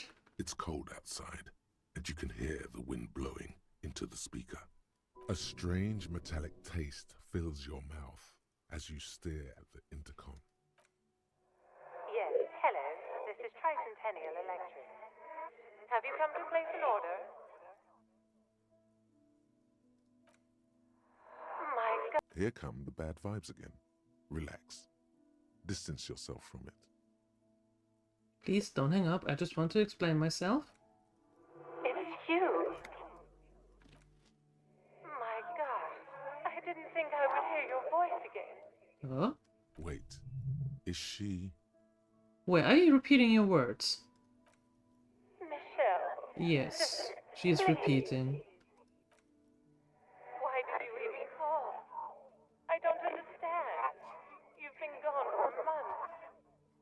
I thought you didn't care. The voice from the intercom doesn't answer, but you can hear her breathing. Wind blows into your microphone again, crackling and echoing in the box. Your hands are getting cold and your breathing becomes visible, forming small silvery puffs in the air. Okay, thank you. Now tell me who's responsible for this joke. Ever since I came to work here, it's been different. As if my mind's been wiped clean. It's so nice. It's so nice to be able to finally forget about you. Okay. And then it hits you. You're recording. She tries again not to cry, and still doesn't succeed completely. Her quiet sobs sound old and distant, as if her voice is being played off a wax cylinder. Real or not, your mirror neurons react. It feels painful to be listening to this. Anger boils up in your chest. Just a recording, and here I thought... Her sound melts into the static from a long-distance phone call. From time to time, you can hear people talking in the distance, but can't make out any words. This is where you hung up the call the last time, but the recording is still going. Keep listening. The phone rings in the office with an old-fashioned chime, and someone walks by in a pair of heels. The static is like a warm blanket wrapped around the sounds. Anyone there? No one replies, but the static grows stronger like rainfall. Then a female voice speaks out, completely different from the one before. Glorious and total somehow. Crawling inside your head. Her words are too cold to comprehend. She smells of sodium lights and rain streaks on car windows. Eyes like pilot lights watch your shape in dark hallways, guttering. So... The strange alien thought pattern ends. The lieutenant cuts in, inspecting the intercom. It was a recording trapped in the circuitry from some ancient tenant. This sometimes happens. Shall we conclude here? We have other mysteries to solve. Yeah. A recording trapped in the circuitry. I don't have time to explain it to you right now. Maybe sometime later. Something weird just happened to me. Don't take this the wrong way, but during our short stint working together, something weird is almost always happening to you. That is true. Yeah. Okay.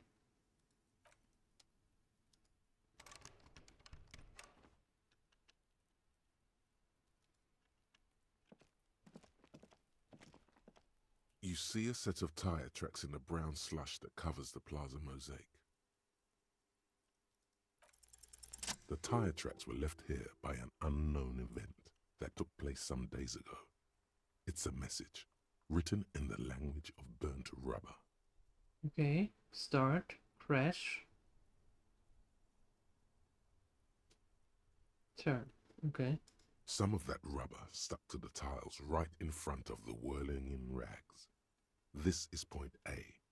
The driver started there, and then accelerated straight into the fence, left a hole big enough for the Franco-Nigerian cavalry, according to the cafeteria manager.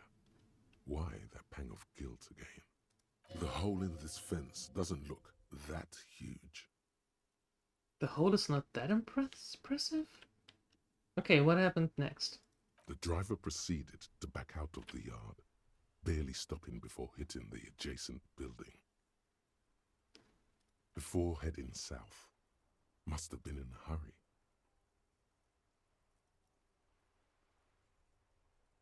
Is this connected to the case? I'm not sure. There are plenty of traffic accidents waiting to happen in Martinez. With the jam right here on the roundabout, I would keep them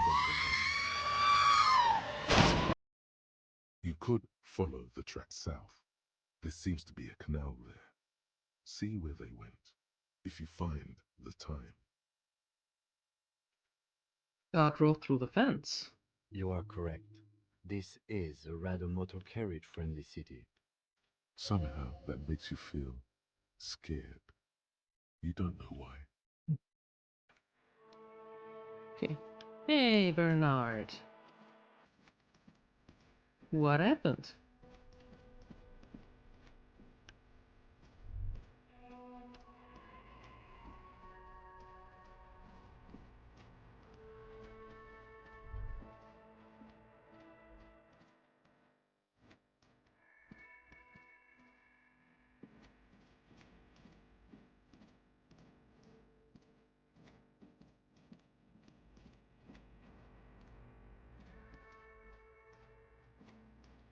Yeah, it's going to the canal.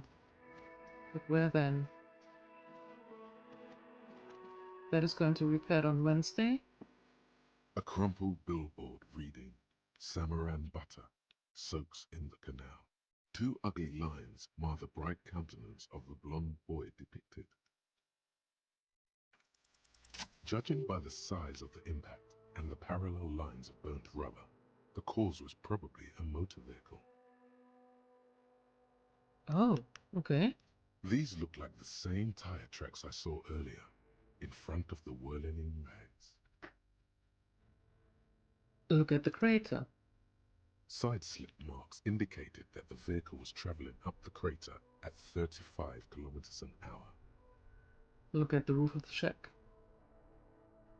The black marks on the roof indicate that the vehicle vaulted from the crater to the roof of the shack. Look at the sloping metal roof panel. The panel served as a takeoff ramp. Look at the broken posts. The vehicle soared through the air, hitting the billboard and upsetting the posts. Then it continued its flight, taking the billboard with it. Look at the sign.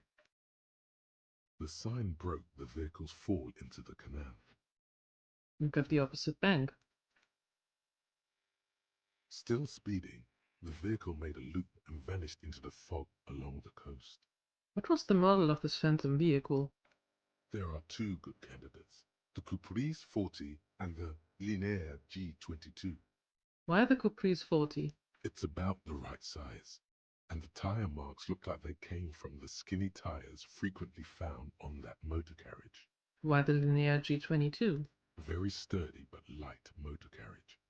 More likely than most to survive that jump. What now? You'd have to follow the tracks to be sure. The lieutenant looks on, waiting for you to wrap up your analysis. Any theories about what happened here?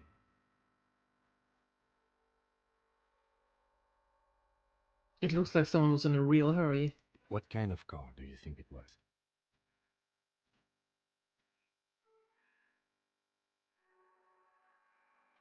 Maybe it was the Caprice 40? I don't know. Someone made your necky, wacky, stucky, wocky? What? Why?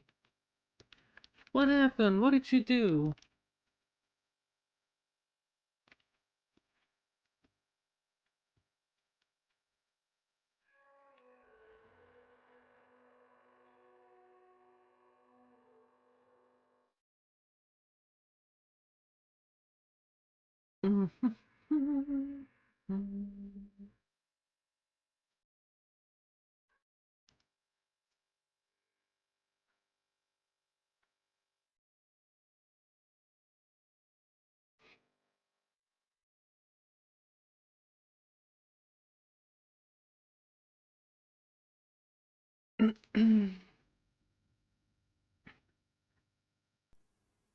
So what might it be?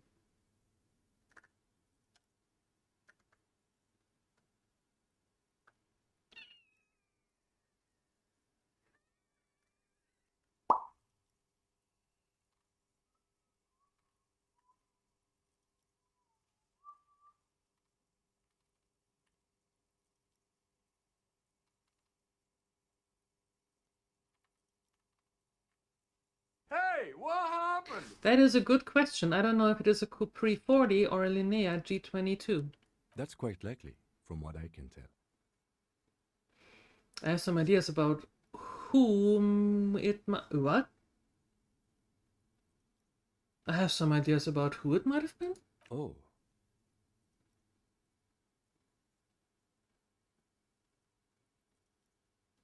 It was someone dangerous. Perhaps this is somehow connected to the murder. The traffic hooliganism? I hope not. Fortunately, we are not traffic cops. Should we get back to the murder? Sure, we should bring this driver to justice. If we must. I'm not expecting him to get far with this, the lieutenant consoles himself. First, you should find the vehicle and the joyrider in there. Because, yeah, okay, for that we have to wait till Wednesday, because otherwise we can't get over here.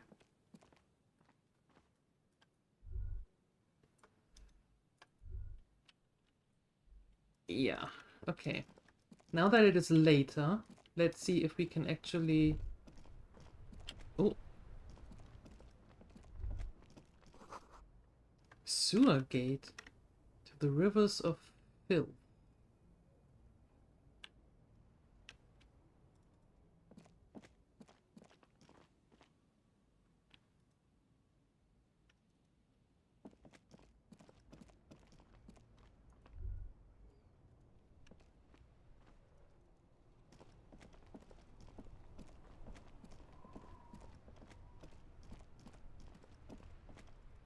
Let's see if those dudes are now finally there. Back from some work? Welcome back.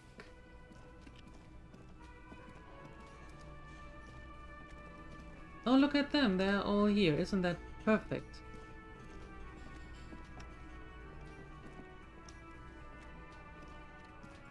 Can I help you?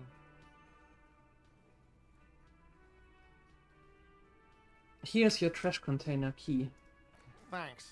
I hope you found what you were looking for. I found the victim's clothes. How strange. I certainly didn't put them there.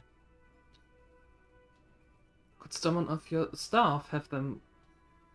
Who else has keys to the trash container? The trash collection service? CS Municipal. I don't see why they would put anything in the trash, though. Ah, the elusive CS Municipal.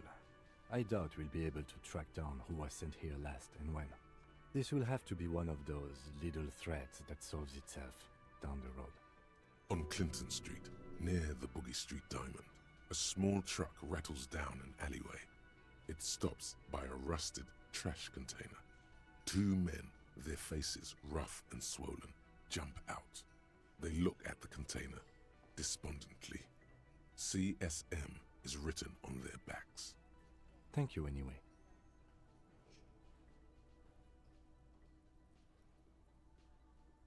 Let's talk about something else. Although, could someone on your staff have put them there? Sylvie had the keys before I got here, and I can vouch for her. I can vouch for all my staff.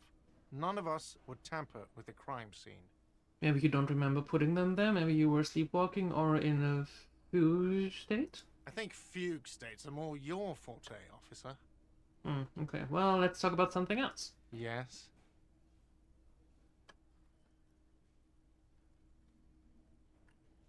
So, about that money I owe. Yes. Have you got it? How much do I owe you again? A lot. A 130. Lot. For the room, drinks, and broken window, 130 real. Like what? I was really enjoying talking about the money you owe me. I need a drink. Do I have a shaker in my hand? Is this a shaker? He sounds irritated. You sound irritated. Why? Am I wearing a little bow tie? Am I wearing a bow tie and doing this? He shakes the imaginary shaker furiously. Am I smiling? Do you see me smiling and shaking my little shaker? No. Do you know why? Because you're not a bartender? That's right. I'm the cafeteria manager. I'm glad we cleared that. Was there anything else? Okay, fine then. Like what? Who else has unauthorized access to the whirling trash? Find this person. I could ask Kuno, though.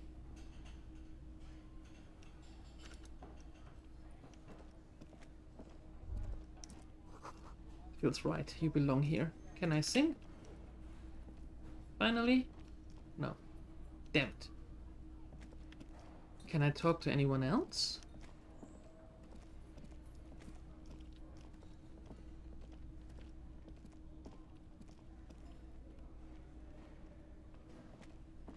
Do you have anything Hello new? again, sweetie.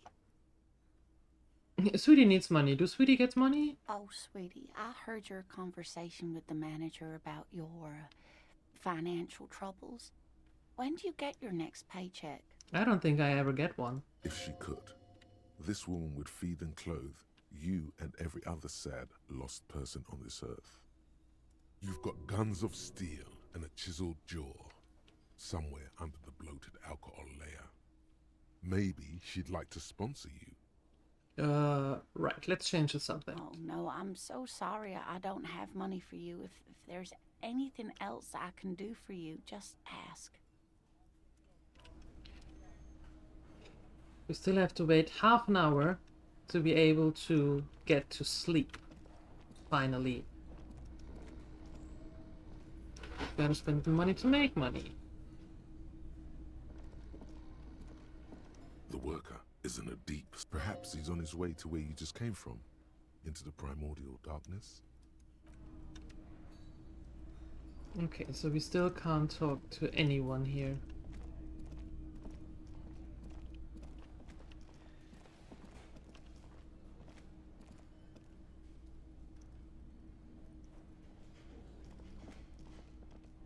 You see a heavy steel... Okay. Do you have anything new? The man ponders his cooking utensils and gives you... He looks up at you, then looks away quickly, shrugging and muttering something to himself. Shrugging is an international sign for, no, I don't know what's behind that door. Well, let's see if Kuno's still there, so we can talk to Kuno about those clothes. Jeez, I don't like Kuno.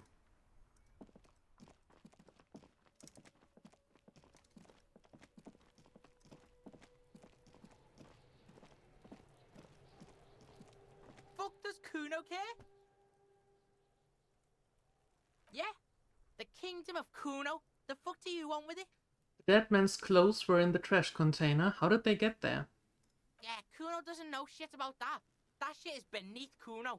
I need to know. It could be a lead to an investigation. Someone may have tampered with a murder scene. Listen! Kuno doesn't care about this small-time shit. Just listen. Kuno saw what you did there, dumpster diving. Sad shit. Kuno could hook you up with some sweet rags. Shit like Kuno's wearing. Your size, good price. 500 real. Wait, I asked you what happened to his clothes. You must have seen them lying around.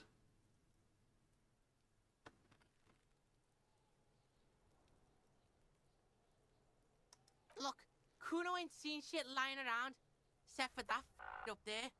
Now you want performance gear or not, Grandpa? The lieutenant remains silent, but his expression couldn't say, I told you so, any louder. Whatever. Kuno was trying to help you, but you're too fat for fouling anyway, pig.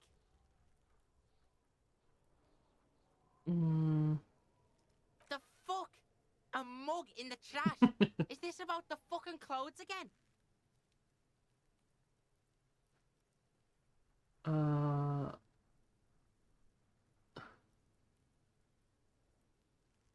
Yeah, Kuno sees where this is going. Kuno's got that fast brain.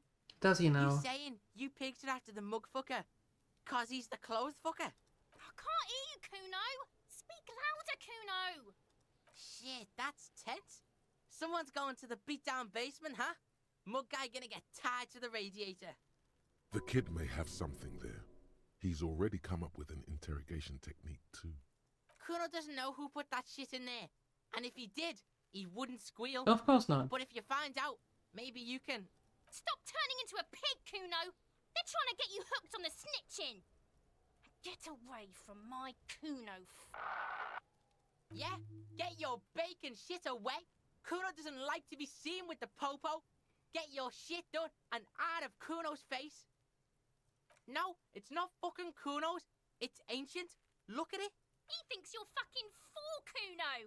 He says you climbed the ladder up to your magic treehouse. Get the fuck out of here, pig. Kuno doesn't have a magic treehouse. Dunno. Kiptas gardener used to work there.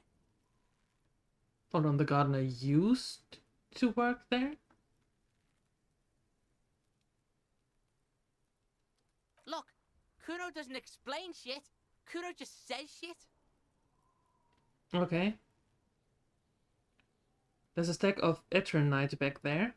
That's just some shit roofing gimps left behind, lazy dinks. There it is. That strange feeling again.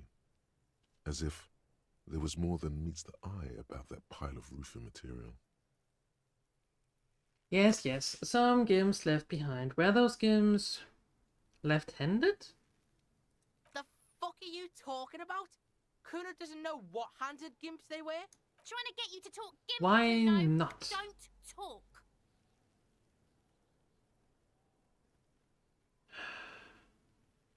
Don't have a single normal thing to say. We are way beyond normal already.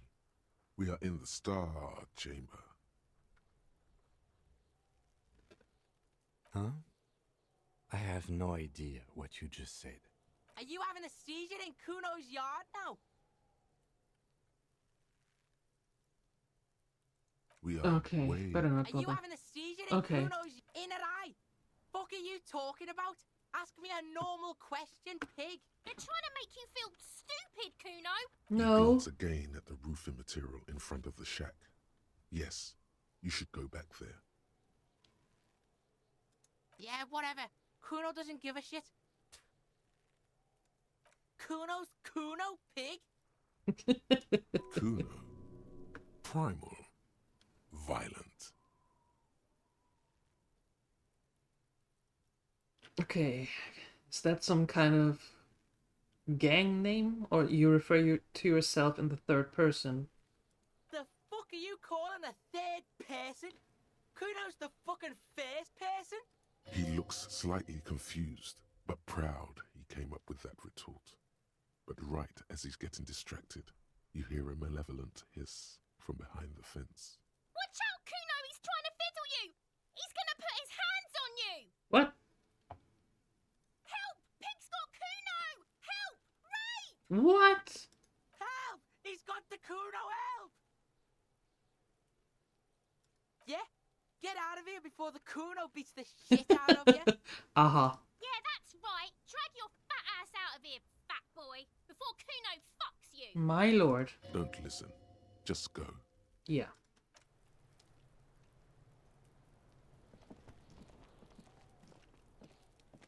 There are several footprints in the mud, left by work boots. Anywhere from 6 to 12 pairs have walked here. Wow. Ugh. Still not doing it. It seems You're really bad. important. Drake's on the scene and I can't read them all. Don't beat yourself down. Neither can I. We'll have another look later.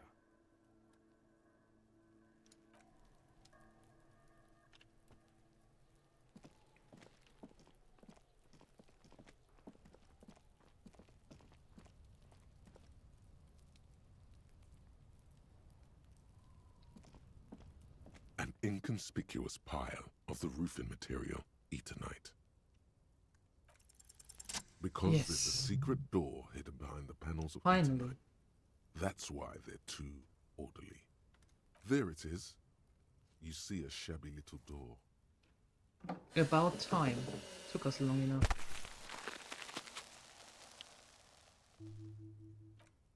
What is this then? A tool shed? Let's investigate. Yes. Let's.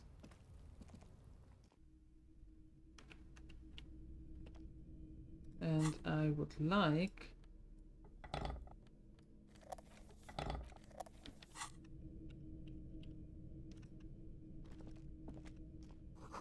an empty tube of magnesium supplement. A silver plate with traces of bone yellow powder. Be still, my beating heart. It's amphetamine. Sweet amphetamine. The lieutenant isn't studying the powder. in the mirror. He's studying you. Someone has taken narcotics here. Perhaps the police should interfere? Perhaps not. This is below our pay grade, detective. Okay. However... He points to the ladder in the corner. See that ladder there? It's probably another way into the industrial harbor, no? The poster says, "Get out of the way or get effed up." Stuart Pig said. Looks mummified. Ew. Alright. Ladder it is. Ah, finally.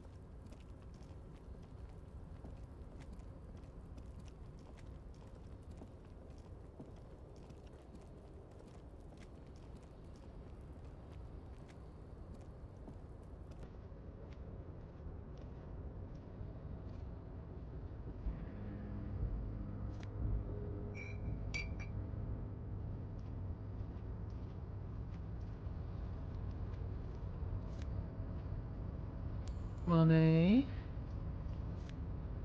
Money.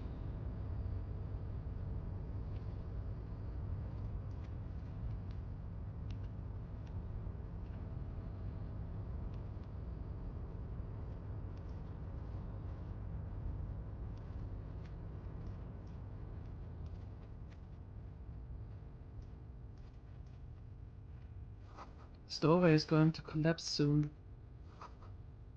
Restoration pillars keep the ruins together.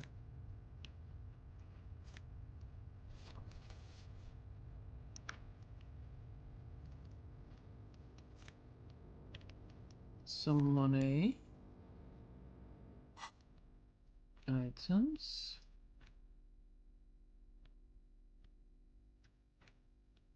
Postcard grant. Okay, this postcard depicts an ill-advised residential area overlooking the Jamrock Quarter. 13-story buildings line the hillside. Black sarcophagi, an anonymous fog already rising from behind. There are the last boom years. In 39, the project fails catastrophically, leaving behind an opiate and hepatitis B infested slum. Ew.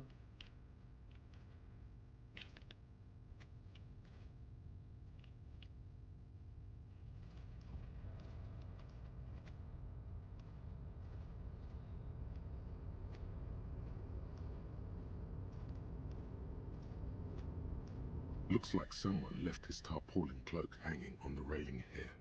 Man down, a trooper has been left behind the enemy lines. You could swear it's more of an instinct than anything else, but you know it's a cop's cloak. It's a cop's cloak? Yes, it's probably yours. It bears the RCM insignia, and you have a habit of being careless with your equipment.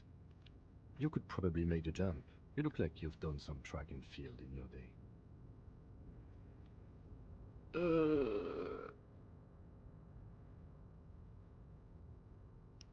Look around. The wind is aggressive up here.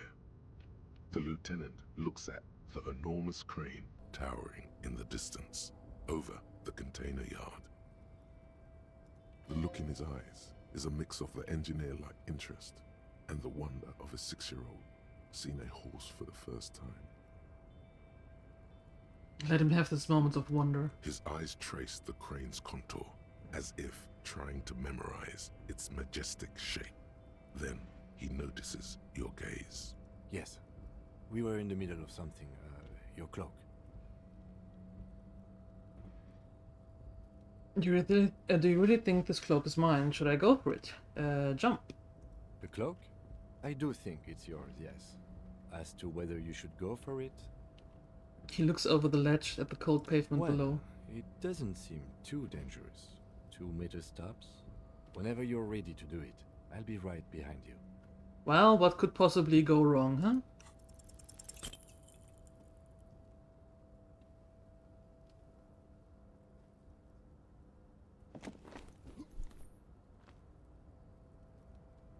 Nope, no. That's still too high. What were you thinking? You're not a gymnast. You're a boxer. And you've climbed way too high up here. Okay, holy, wow, that's high. It doesn't seem dangerous. The lieutenant must be crazy to suggest that. This is certain death. Vertical almost pushes you over the edge. Right, I can't do it right now. I'll make the jump next time. Sure. Just be careful, okay? Looks like you almost strained a muscle there. Okay, what exactly are we doing up I here? was under the assumption we could ask the leader of this union to help us get this body down. This is why we're here, right? Or it could be that we are just exploring. He's thinking you've forgotten where you are again.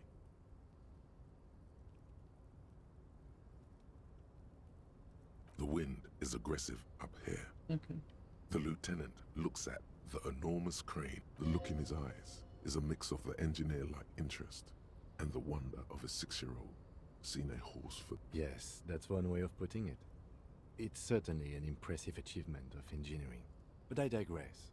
We were focusing on your cloak here. Yeah, okay. Can't do that.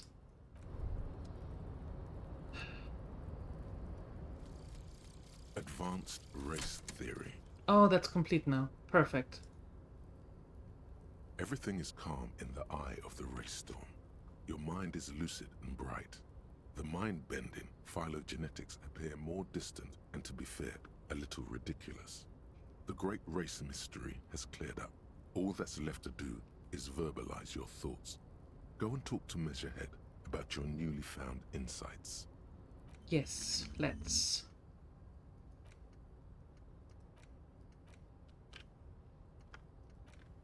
Okay, now that is moving along.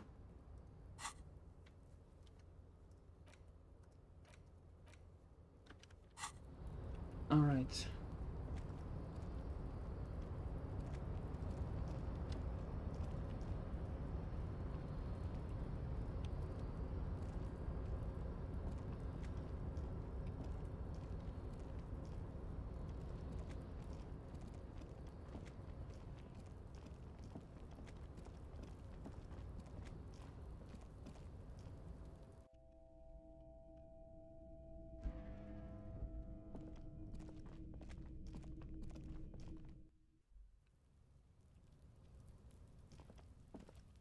All right.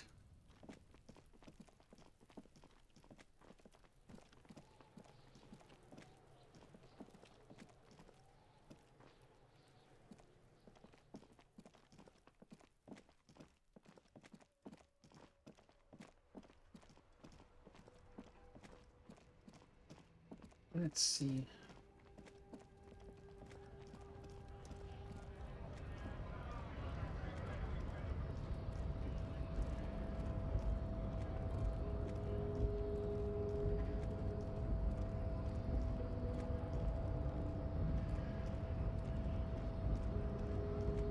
The unpromising race pupil returns.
Pablo, critical thought, he may still prove Ray's adversary.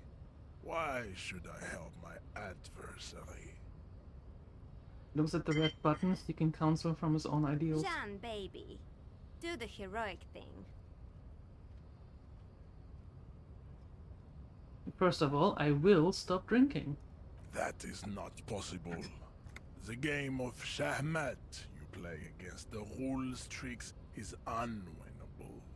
The days, the weeks, the months will wear you out. The Occidental Aplo group is incapable of long-term lucid thoughts. Very well. You may Perfect. enter once. Our conversation here has concluded. Well done. Let's go. Yes. Let's. My goodness, wait, can I hold your horses? Can I get there now? No.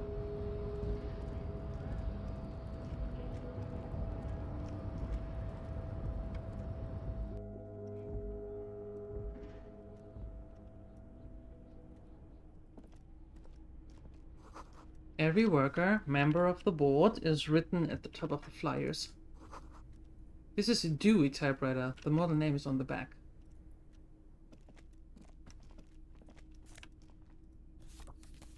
Some other postcard, I assume. The standard office file cabinet drawers seem to be locked. Someone left the coffee machine. The dark liquid in the pot looks almost sentient.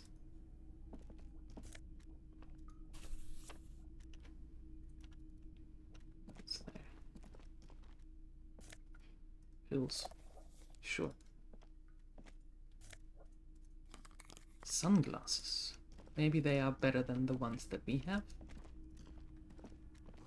Radio emitting strange buzzing sound.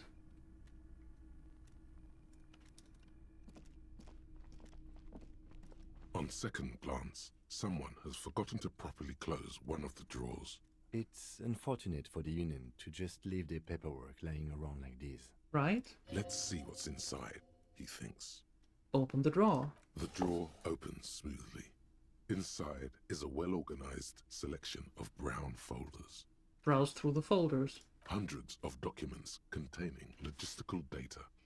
Two kinds of transactions stand out. Materials coming into Revachol from the outside world, from Muindi, Grad, and even Ilmara, and the same materials being handed over to companies inside Revachol. Kuron, Coal City, La Delta, and Jamrock are listed among the many districts where the imports are being sold. It's hard to make sense of this thicket of company names, dates, quantities, and percentages. You try to focus, but the lines are getting blurry. Whatever's hidden here is hidden well. Concentration isn't enough. Only a trained accountant with a background in logistics would be able to really make sense of it. However, there is a little handwritten note stuck on the side of the drawer. Look at the note. It appears to be a to-do list written in large, uneven capital letters. Remember, Leo, Everart's shoes, special whirling borscht, water Everart's plants, sweep office floor, more banners. All items on the list have been crossed out, and the note itself is crumpled. Look, Kim, a to-do note with with a list of errands for Everard. Everard Clare, probably. The head of the Debarders Union. One of his aides must have left it. Nothing incriminating here. What is so special about this borscht? Code for drugs? Booze? Blood? Take another look at the note. Remember, Leo, Everart's shoes, special whirling borscht, water Everart's plants, sweep office floor, more banners. All items on the list have been crossed out, and the note itself is crumpled. Okay. The drawer slides shut. Smoothly. Okay. What's that? An imposing combination of a punch clock and a payphone is looking down at you from the wall. A note on the side says, Tokens unavailable due to strike. Use change. Who are we calling? The machine swallows your coin and seems to be waiting for your next move. Your fingers run over the dial pad. 005. That's the dialing code for Revachol. 4952, and a moment of hesitation before entering the final numbers. 993. Calling. Calling. Still calling. Then. Video Revachol, 24-hour video rental. We rent 8 and 10mm film for home use. This is Lummy. How may I help you? Huh? What is this place? Video Revachol is a 24-hour video rental. We rent 8 and 10mm film for home use. This is Lummy. No, I mean, what is this place to me? Sir, I don't know. It's a video rental. Maybe you rent videos here. Why did I call you? Maybe you called to extend your rental period? Do you need to extend your rental period? But I don't even know my name. If you need any further assistance, you can visit us on the corner of Voyager and Main. I can't help you over the phone. Are we done? He thinks you're pulling a prank on him. On the corner of Voyager and Main, a large neon sign hangs on the side of a building. Video Revachol, 24 hours. It's raining and there is almost no traffic on the street. A woman's footprints in the mud lead away from the front door. Tiny heels tiptoeing down the road. Beautiful steps, light-footed with a lifetime ahead of them. You look up and the air seems to grow darker. Suddenly you feel like you don't want to hear about video rentals anymore. You don't want to hear about any of it. It was all shit. It's over. That's enough for you today. Let's conclude this call. Okay, we're done. There we go. The tarpaulin cloak is still hanging on the railing. Yay. The white rectangle of the Revachol Citizens Militia is clearly visible on its back. As your fingers touch the tarpaulin, it almost feels like the cloak wants to deliver a message of comfort through your fingertips. I will shield you from the elements and give my life for yours. That's what the cloak is relaying.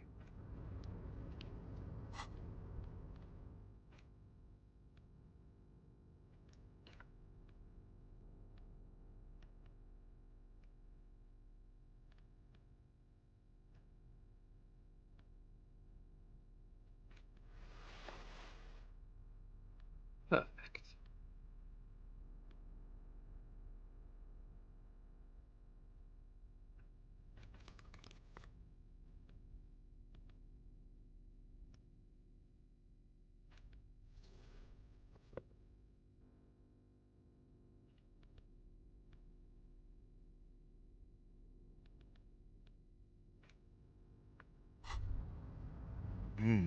The luxury of fine things.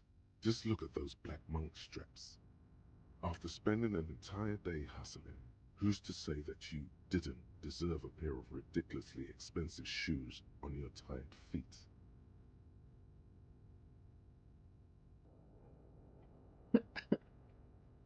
You're right, beautiful things make people happy. But after spending an entire day hustling, who's to say that you didn't deserve a pair of ridiculously expensive shoes? Tired feet. Let's hope no one saw you wearing these outrageously expensive and ultra-liberal shoes. Okay. Let's...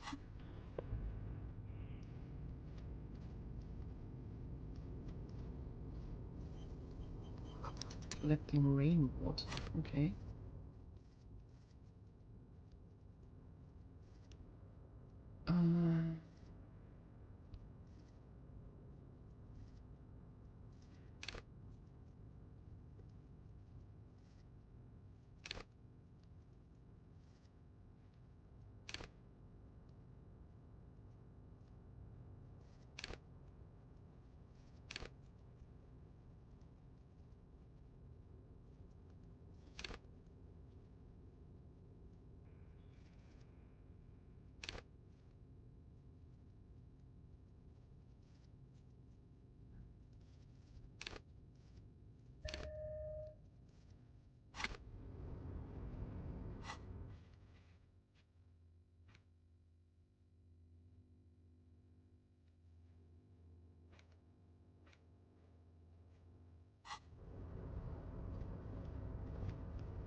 Numerous empty bottles of Commodore Red and potent Pilsner. At least 3 packs worth of cigarette butts. This is the night watchman's booth. The name on the door reads René Arnaud. So this is where Renee works. I'm gonna look around. If you must. But please hurry. We are pretty easy to spot up here. Nothing incriminating catches your eye. The cabinets are clean and their sparse contents meticulously organized. There's a framed photograph on the table. Well, I'll take the picture. It's a black and white photo of a young couple out in a street fair. The man, René, is dressed in a Royal Carabinier uniform. The girl is young and very pretty. No. She is smiling playfully at the camera. René looks like he's about to smile. This photo must be tied to some good memories. Why did you take that picture of René?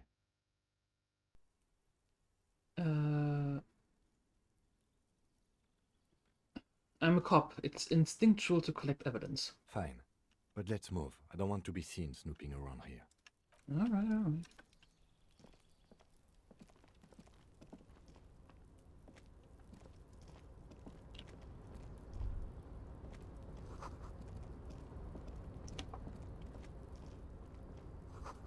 White pine trees are printed onto the screen covering. Looks like the forest under snow.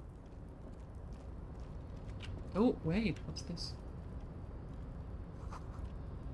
Composite eye of halogen lights. A halogen light watches you, emitting a low buzz.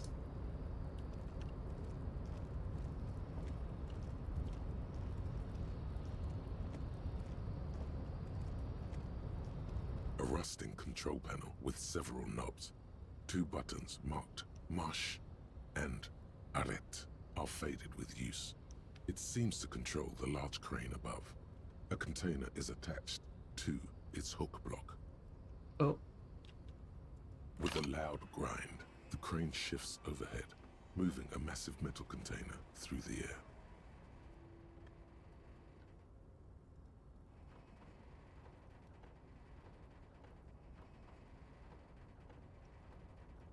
And putting it down. Perfect.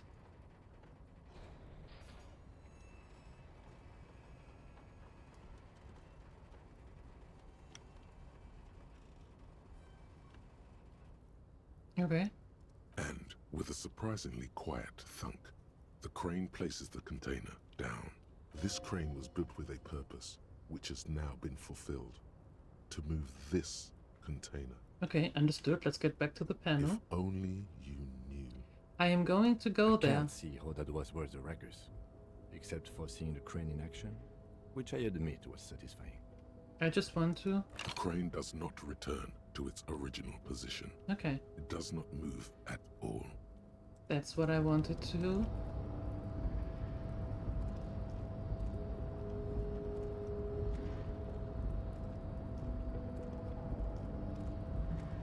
Let's see what this...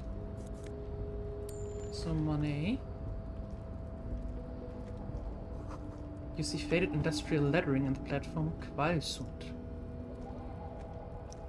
Before you stands a cargo container, just one of many in the yard.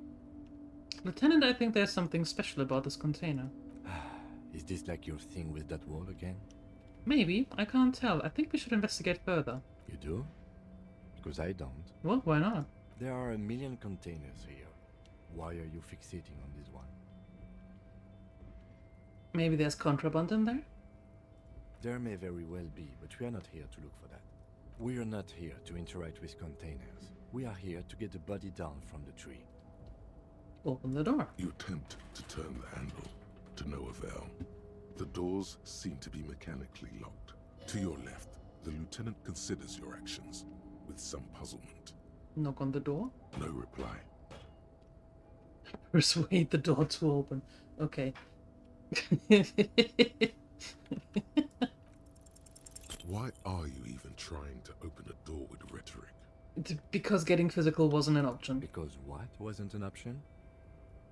Using my body over my wits. Now is not the time to get philosophical, detective. Okay. We can do that after hours. Nothing more to do here for now.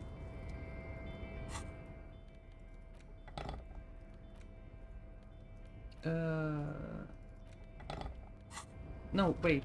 That's not what I meant. I wanted to put that away.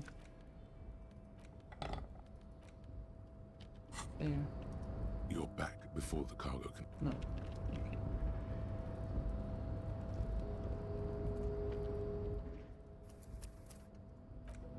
Alright, so we got a little bit further, and I think that's where we are going to continue with tomorrow. And now I am taking a short break, and when I come back we are going over to Them Eve.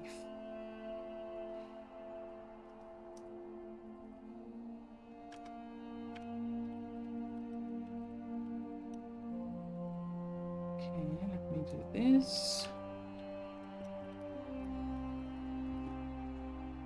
Let me change this.